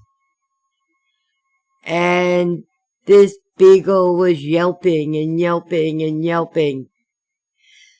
And I said, okay, you know what? She had a bad leg. Yes, she did have a bad leg. They said, well, you can't show her. I said, show her? I didn't even know what he was talking about. She fell and she hurt her leg. The leg is healed, but she's never going to be a show dog. I said, but I want her as a pet. Yeah, she's good as a pet. Okay. So I came home with our first beagle, Princess. She was 6 months old, a little adorable thing. The next day, we were in front of the house walking Princess. Berto Prey, Ciso Prey, and myself. And we were like 2 feet from our front door. This orange cat that I had never seen in the neighborhood before. And at that time, I was out all the time. And I kind of could recognize what cats were in the neighborhood and what weren't. Well, this cat came and brushed against my leg while I'm holding the dog on the leash with my other hand. I thought that was odd. Well, when we went in the house, Princess went in, Bird went in, Sis O'Prey went in, I went in, and Morris came with us. That's how Morris got her name. And yes, then for almost 15 years, we had both Morris and Princess. The only thing is, besides all the problems Bird mentioned, I'm allergic to cats. I spent 15 years looking like I was crying. With soot in her eyes. Yes, I had soot in my eyes for 15 years, but I loved them both. I really did. But at this age, no, I couldn't take a cat. I think it would really harm my health. That's my short cat story. Bird, do you have soot in your eyes? I don't have soot in my eyes. I was just... yes, there was soot in my eyes. Yes, there's soot in your eyes. I was remembering... Yes. Remembering old Princess and Morris, the first day we met them. Yeah. Well, okay, guys, I'm going back to making eggplant. It should be ready in like a half hour, 45 minutes. So, anybody that would like eggplant and can be here in 45 minutes, you're welcome to come. Great. Okay. Thank you, Mom O'Prey. You're welcome. So back to Dear Bop. Okay, you're not on camera yet? No, there's no camera. Okay, give me 1 second. Yeah, there's not going to be a camera for a while. Okay. Dear Bop, death to Kuroga. And this person put this in about 4 times. I deleted the duplicates while Mom O'Prey was waiting. Okay, well, they're not welcome. Okay. No, if you're putting death to Kuroga, you're not welcome. Anyone else? Dear Bop. Hashtag Dear Bop. That's not really a Dear Bop request. Dear Bop, how come it took you so long to get your tip in the hole during your Besiege stream? I haven't. It took a while to work with the key. I don't know what to tell you. I haven't played Besiege in a long time. It took me a while to remember how to do things. They say it's like riding a bicycle, but I say bullshit. I forgot. I had to play with everything to figure out how it worked again. Dear Bop, can you please get the Kurogan round exchange rate from 0.01 cent to 1 USD? I'm tired of hitting the Kurogan banks every other day. Signed, Mothman. P.S. If you don't, I will send my moths to your house. The Kurogan round is locked to the US dollar, so it should be a 1-to-1 exchange rate. I don't know who was giving you 0.01 cent. Notice that's not 1 cent. That's 0.01 cents. I don't know who's giving you 0.01 cents to the dollar, but they're really shorting you out. If you go to a Kurogan bank, you would get the 1-for-1 exchange rate. Now, granted, there is a membership fee to join a Kurogan bank, but I assure you it's well worth it. Speaking of 0.01 cent, it reminds me, there was, years ago, another subscriber, and we got another subscriber while Mom O'Prey was speaking, too, which I didn't get a chance to say hi to. Welcome! See, I guess these people are coming in because of my, my Picard Let the Bodies Hit the Floor video, which I put up this morning. Which is cool. Welcome, everybody. So there was this, way back, I'm going to get very quick to the point. A person had Verizon cell phone service. And Verizon had in its literature that if you were roaming, the data charge, and I forget what it was, but it was, let's say it's 0.5 cents per megabyte. And back then it was per megabyte of data. It was that long ago. So it was 0.5 cents per megabyte is what was listed Actually, 0.05, excuse me, 0.05 cents per megabyte. And so a guy did the math and he used like, I don't know, 500 megabytes of data while he was traveling through Canada. And he expected, I don't know, $5 or whatever on the bill. Whatever the math is. Anyway, the bill's 100 times more than he expected. And he asks Verizon, like, what are you talking about? He's like, it says right here, it's 0.05 cents per megabyte. And it goes back and forth with Verizon. And ultimately, Verizon tells him that there's no difference between paying 0.05 cents and $0.05. It was actually 5 cents a megabyte, not 0.05 cents per megabyte. And that they literally said that there was no difference because they used the cent symbol instead of the dollar symbol. It was a typo. But rather than admit it was a typo and I guess have to honor the price, they said, that using the cent sign and the dollar sign made no difference. And that it was understood that meant 5 cents, not 0.05 cents. I've never forgotten that story. So don't ever get confused. Don't ever confuse. It's easy to confuse 0.01 cent with $0.01. I'm just saying. As for Mothman, I don't think they exist. Dear Bob, my nephew asked me what's the most basic way to explain the difference between Democrats and Republicans. I told them there's an old saying, give a man a fish and you feed him for a day. But if you teach a man to fish, you feed him for a lifetime. Republicans are the ones who want to teach a man to fish. That's all I could think of to tell my nephew. I don't know. Could I have done a better job with that? Signed, hard-working fisherman. Well, I tell you, I don't particularly like fish. So if somebody wanted to teach me how to fish, I'd say, F you, give me a burger. So I want somebody to teach me how to butcher a cow. Because you learn how to make a burger from a cow, you also eat for a lifetime. No, I would go with the adage that if you're not a liberal by 20, you're heartless, and if you're not a conservative by 40, you're brainless. So figure out which you'd rather be, heartless or brainless, and make your choice. From there. I just walked in on you.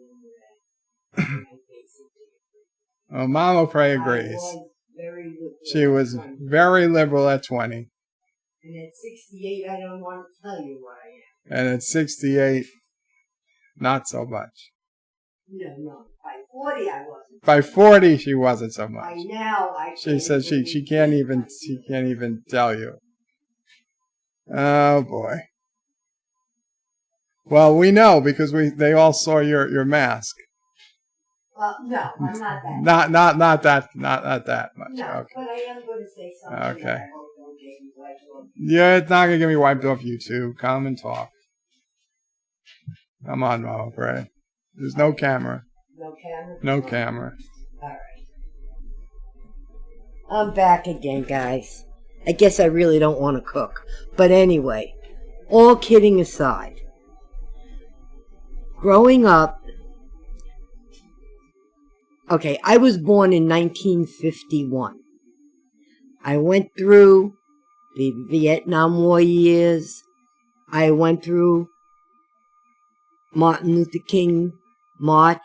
I didn't go march, but I was 110% for equal rights. I wanted everyone, and I always felt everyone should have equal rights.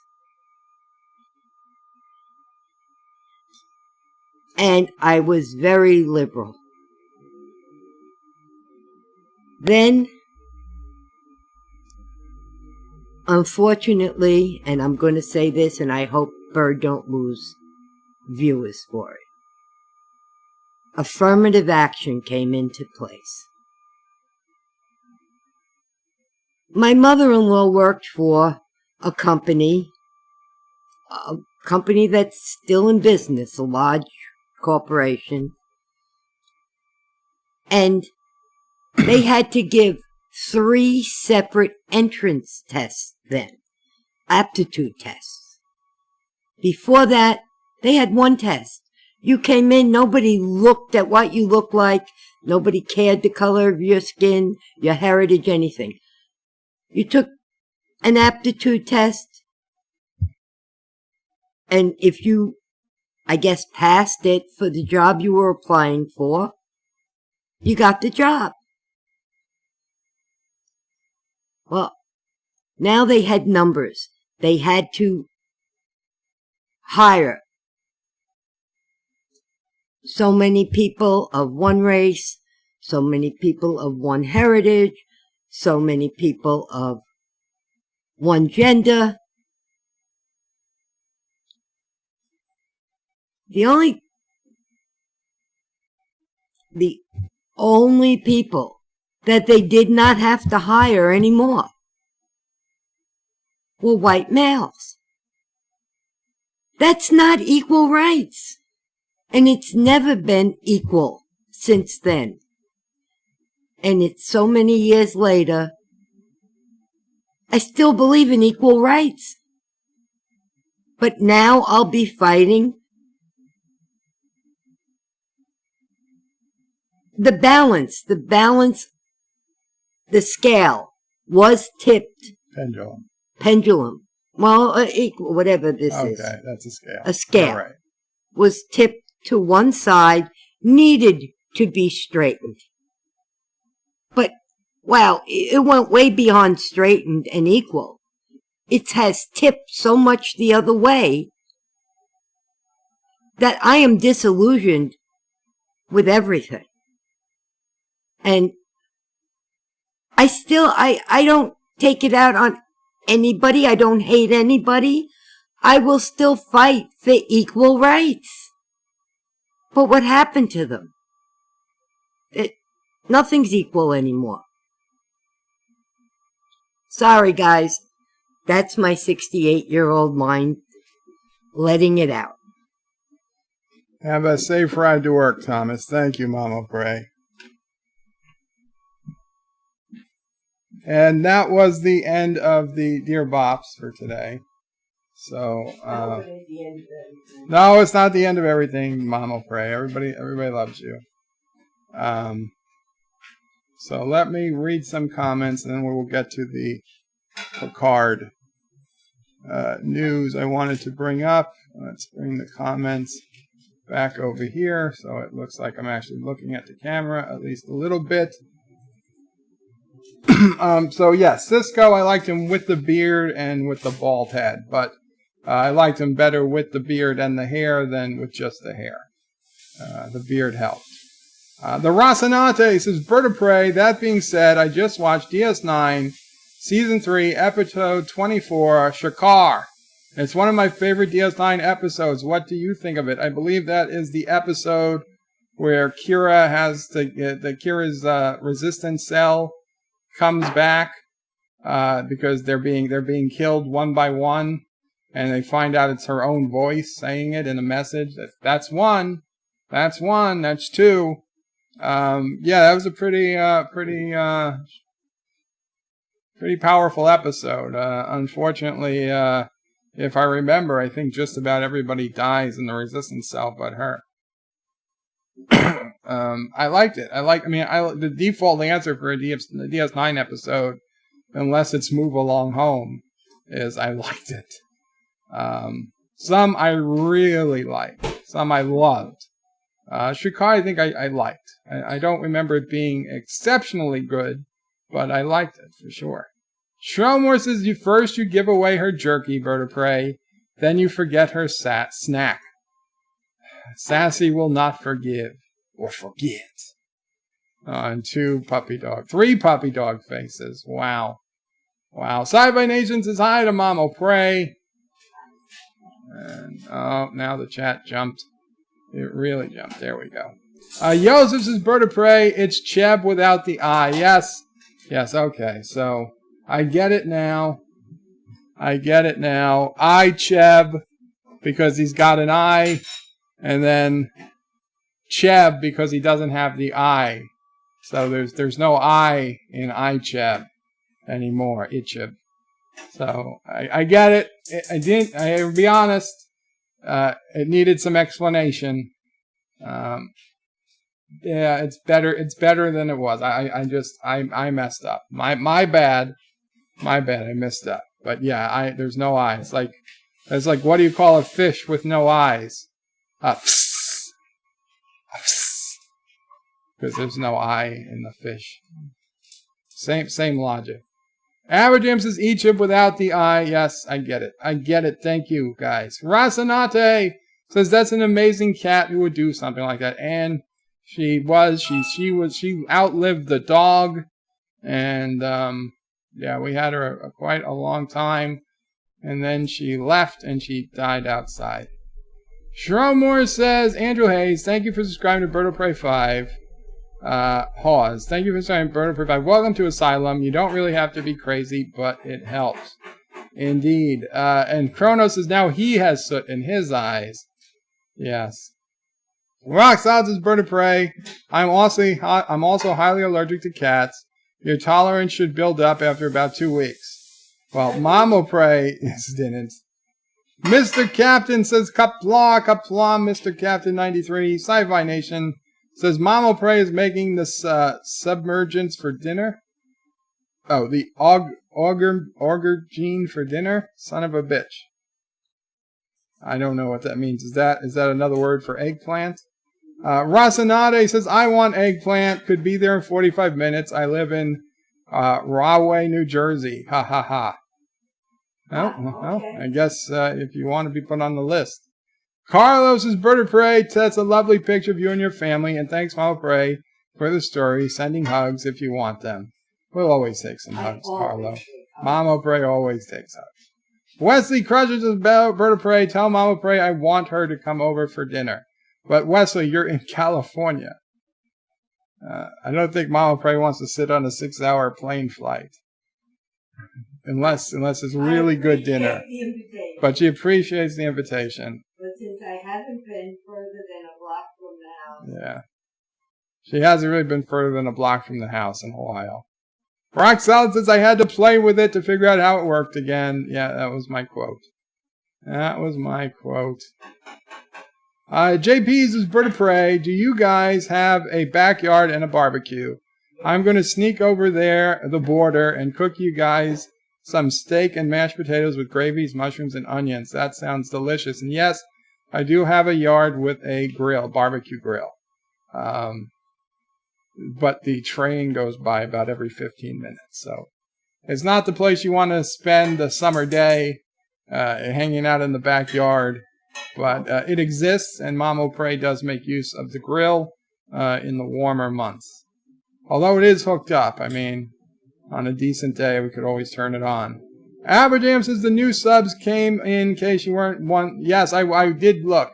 We got a few new subs while Mama Prey was talking.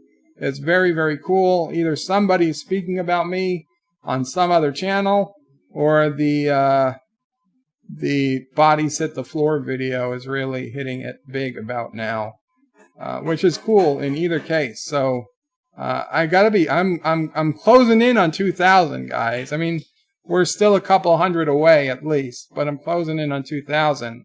So we got to start making plans for the 2,000 subscriber spectacular.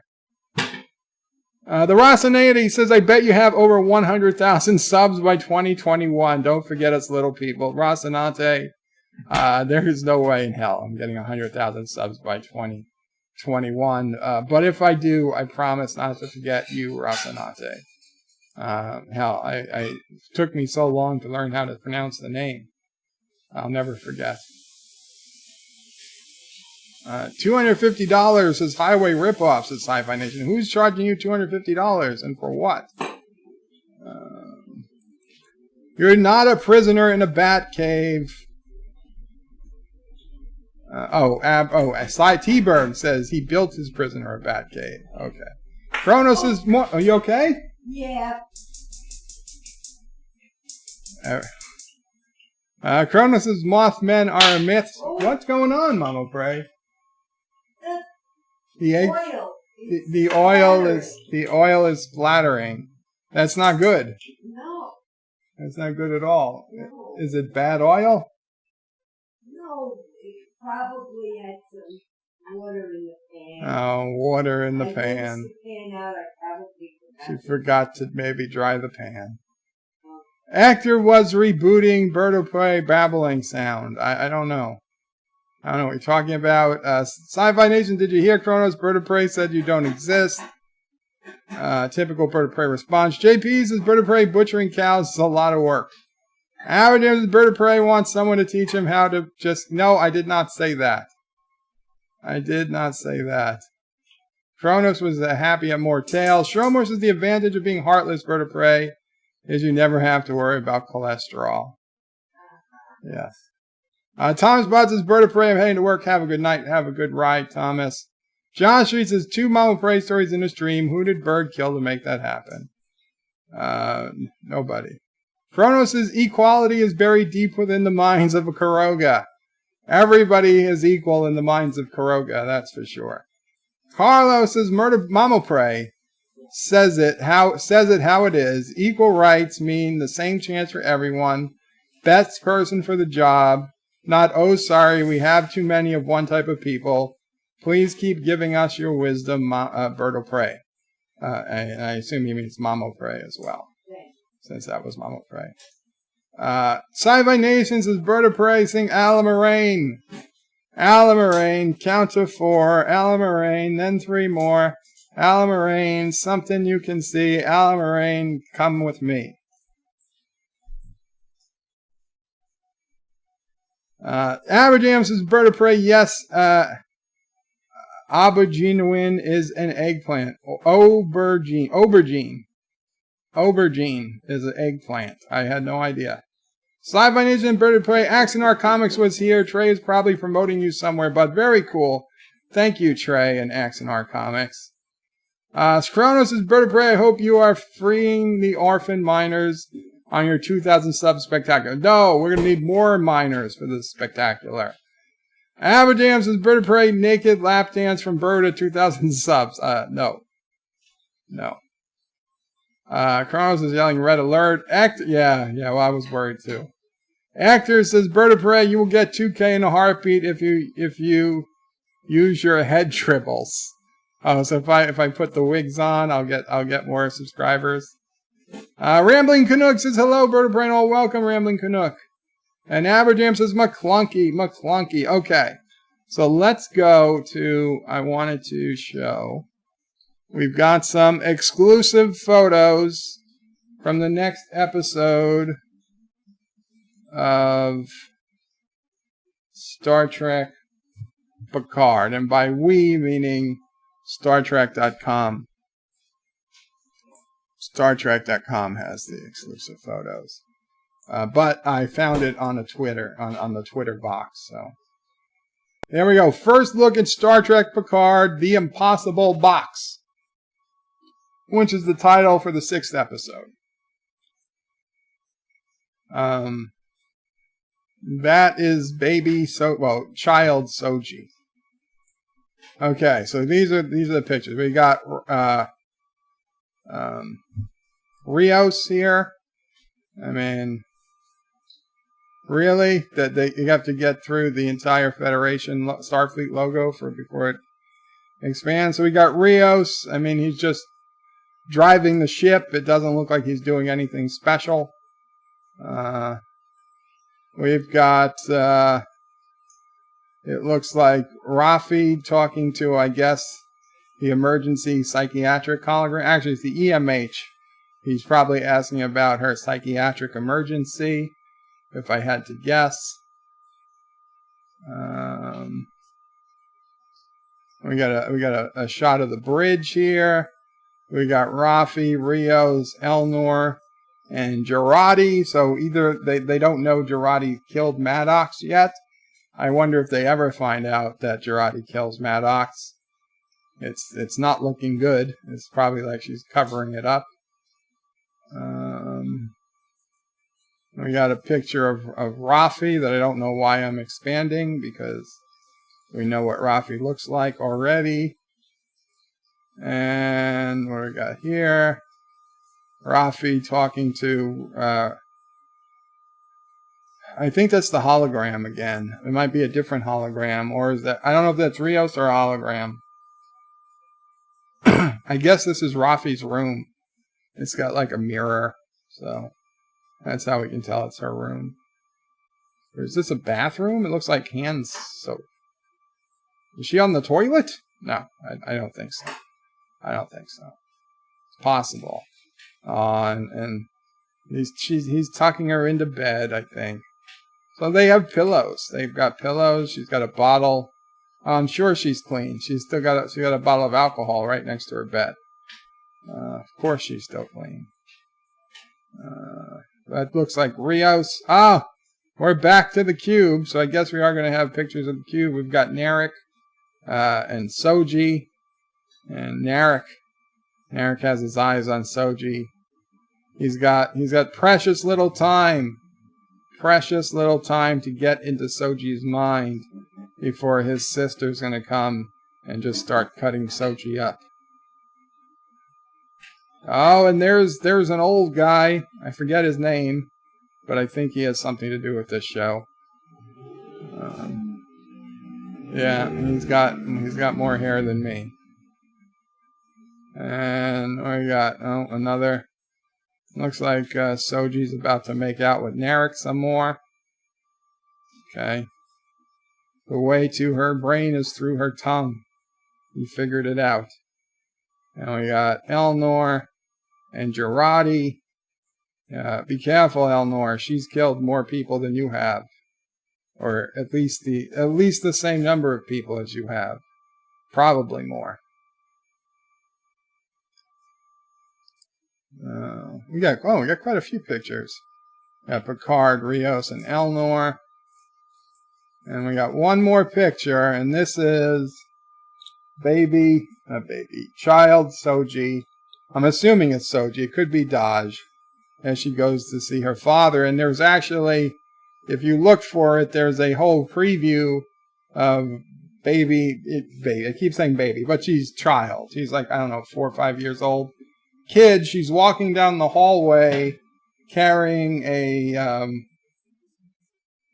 stuffed animal, and it's a very dark hallway, and she's saying, Dad, Daddy, and she gets to the end of the hallway, and there's a door. She opens it, and her dad is in like this lab or something, and there's all those lily, whatever type of is it a lily, whatever type of flower that he crossed the purple and the white lily or something, they're all over the place. And you don't see his face, so you don't know if it's Bruce Maddox or not. But he's in there, and I don't understand, because is this a memory that was just implanted in Soji? Is this her dreaming? She's dreaming it, or is this really happening? I don't know.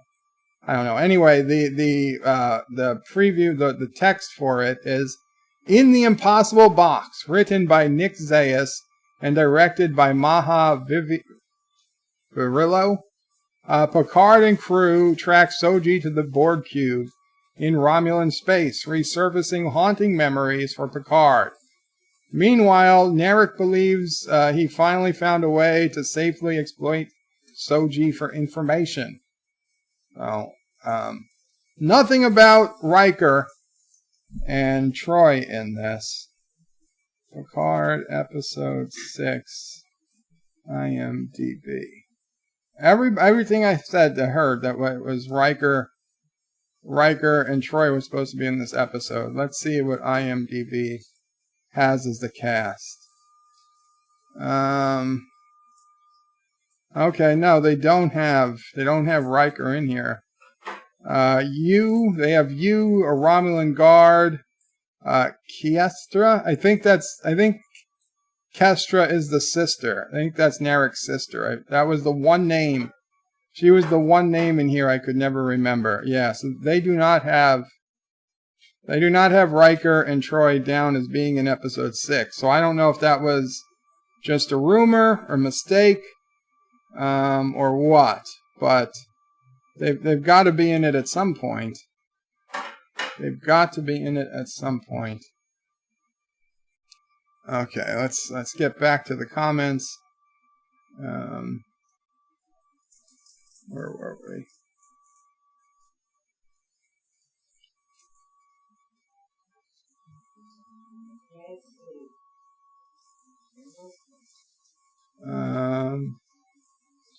Aberjam says McClunky. I'm pretty sure I said McClunky. The Multi-Gunman says Bird of Prey. Hey, Bird, how's it going? It's going well, Multi-Gunman. We've been streaming for a bit now. We heard a couple of Mamo Prey tales and quite a few Dear Bops.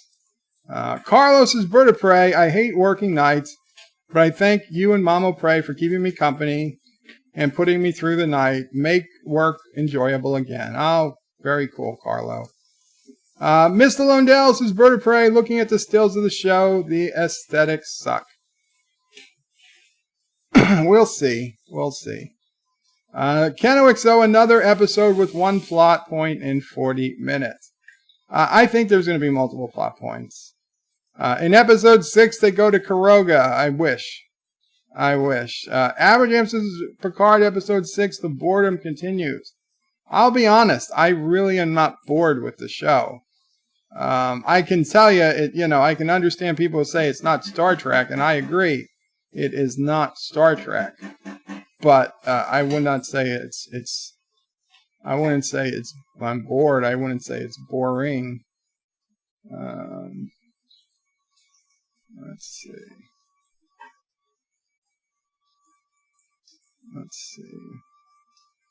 Is the chat still working? Hail Karoga.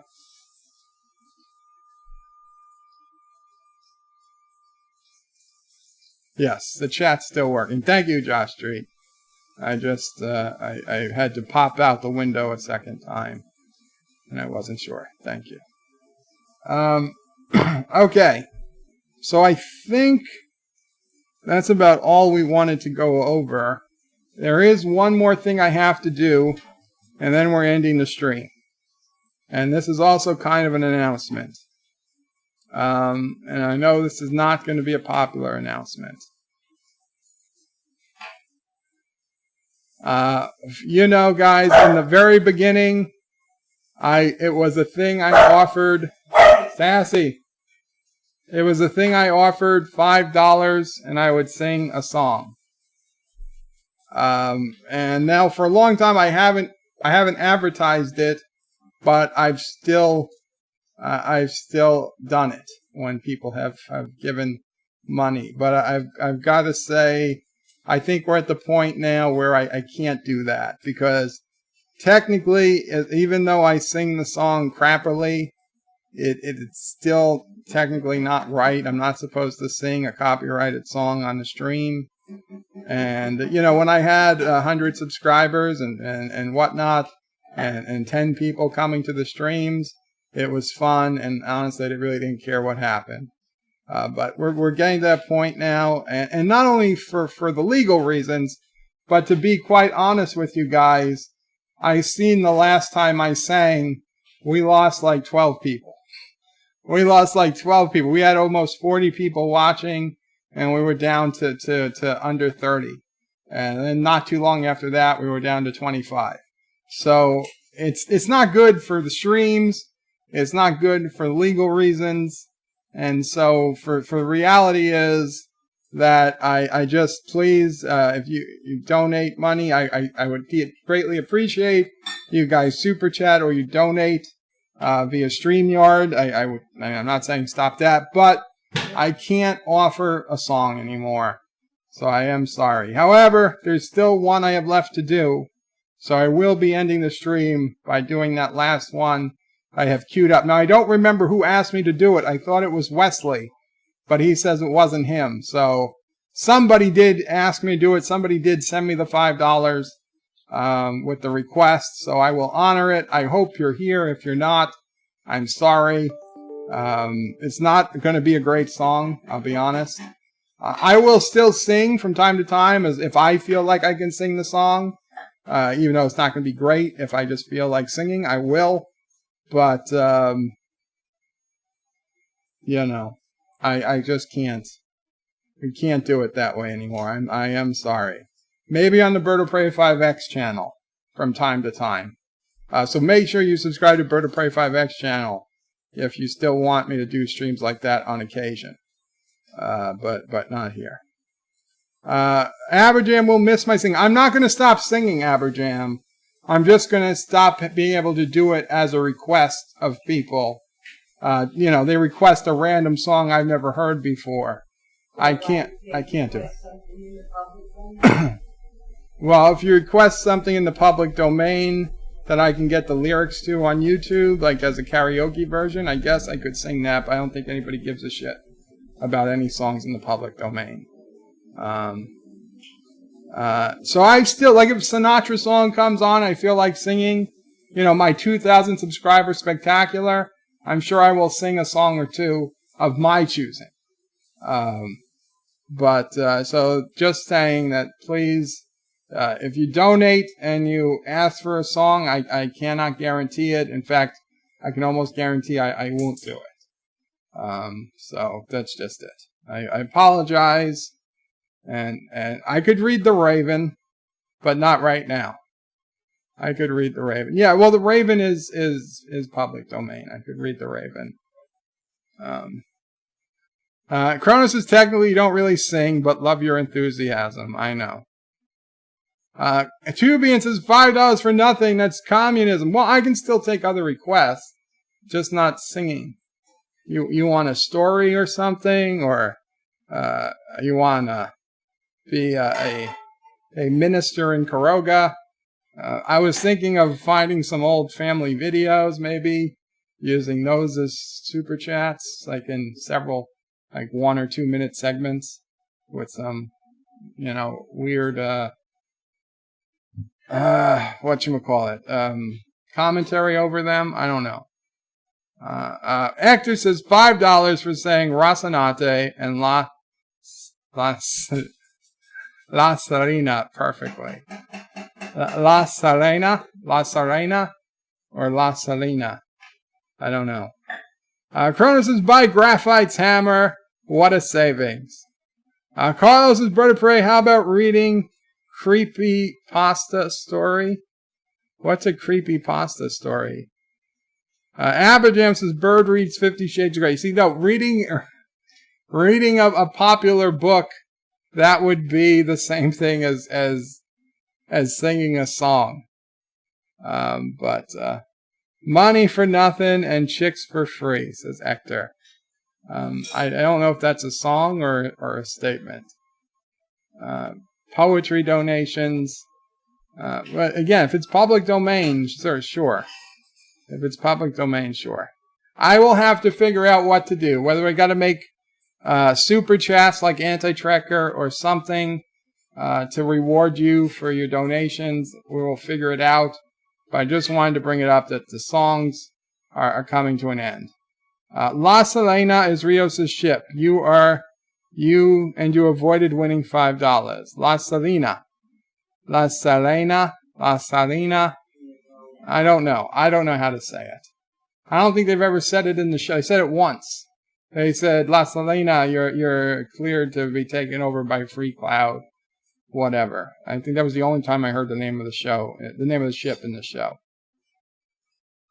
Copy Pasta is a short, scary-ish story. You can Google it. I don't like scary stories, but we'll see. Wesley says, no more songs. Why? Because copyrights and because it makes everybody leave the stream, Wes. It makes everybody leave the stream. La Salina. There's no L in it. La Salina?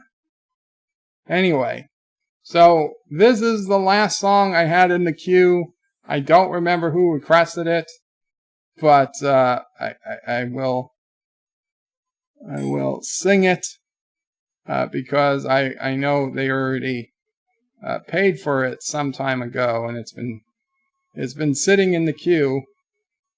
So, and unfortunately, I still not saying I'm good at singing it.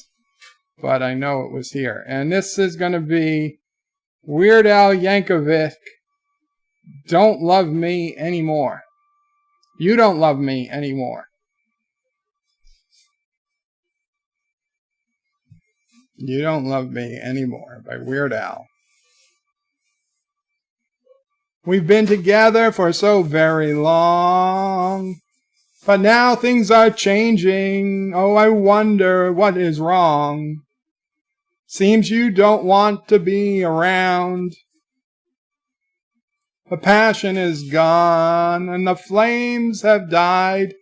I guess I lost a little bit of self-esteem. That time you made me with it, the whole hockey team. That time you made it with the whole hockey team. You used to think I was nice.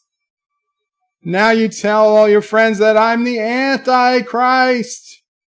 Better than the anti-tracker. Oh, why did you disconnect the brakes on my car? That kind of thing is hard to ignore. Got a funny feeling you don't love me anymore.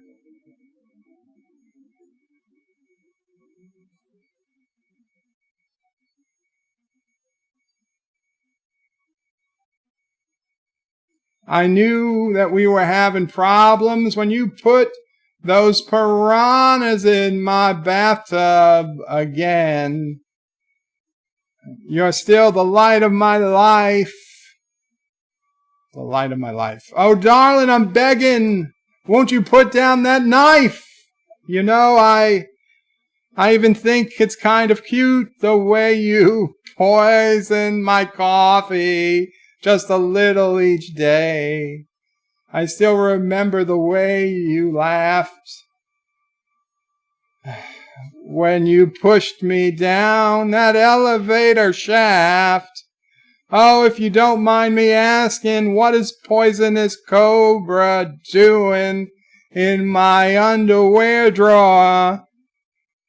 Sometimes I get to thinking you don't love me anymore.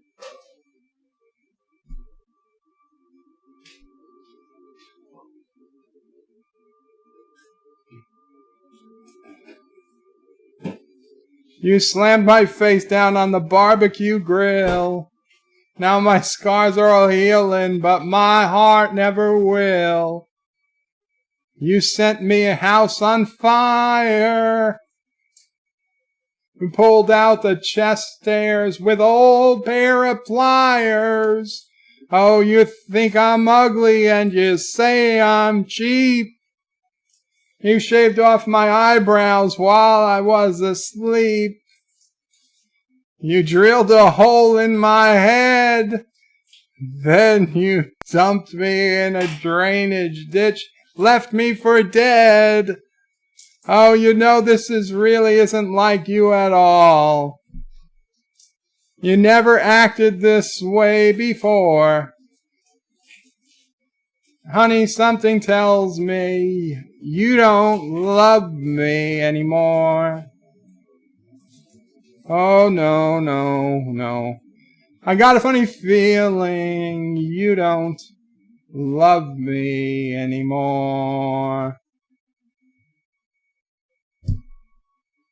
Yeah, funny feeling you don't love me anymore. That is terrible. That is so, so sad. The saddest song I've ever sung.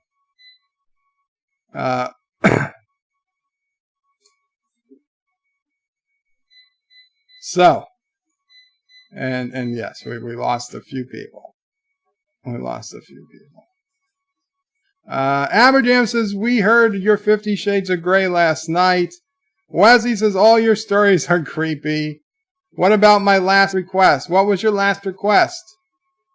Actor says, Bird of Prey, I gave you a link on how to pronounce to one of the comments in your Picard reviews. Thank you. Sci-Fi says, a sad day in Carago when Bird of Prey is given into the man and peer pressure. Sigh. Wesley, Jingle, Jingle, Jingle. What do you want me to play? You want me to sing Jingle, Jingle, Jingle in February? Isn't that's a Christmas song? Jingle, Jingle, Jingle? I will Google it, Wes. Because Wesley is an awesome friend who sent me something. If I can find Jingle, Jingle, Jingle. What the hell is jingle, jingle, jingle? I mean, it's jingle bells. Jingle, jingle.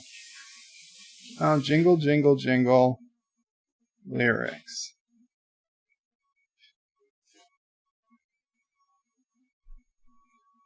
Jingle, jingle, jingle. It looks like a Christmas song. Rudolph the Red-Nosed Reindeer.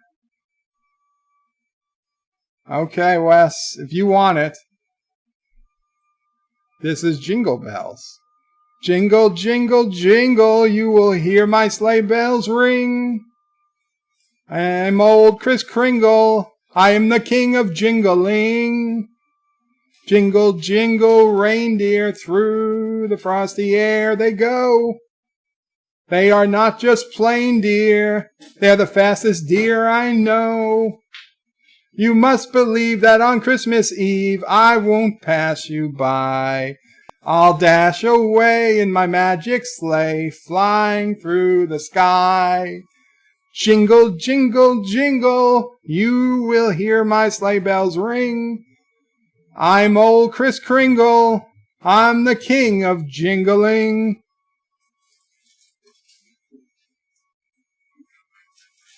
He's whistling, but it's not working out.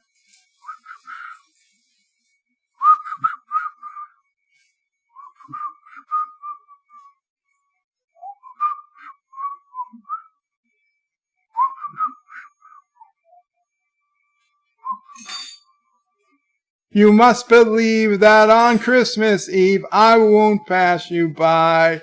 I'll dash away in my magic sleigh, flying through the sky.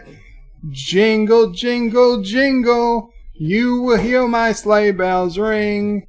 I'm old Kris Kringle, I'm the king of jingling.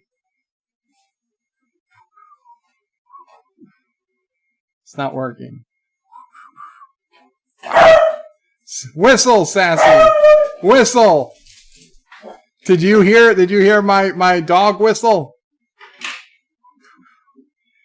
You must believe that on Christmas Eve I won't pass you by. I'll dash away in my magic sleigh, flying through the sky.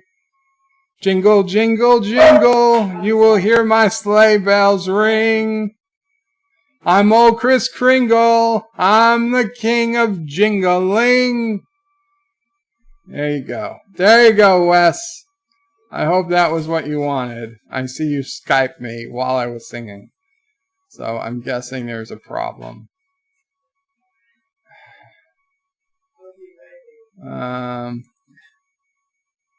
This song, Reed Man. Jesus Christ. What's this song? Okay, what's this song? Holy crap, what is this? Kay Kaiser, Jingle, Jingle, Jingle? Okay, Wes. Okay.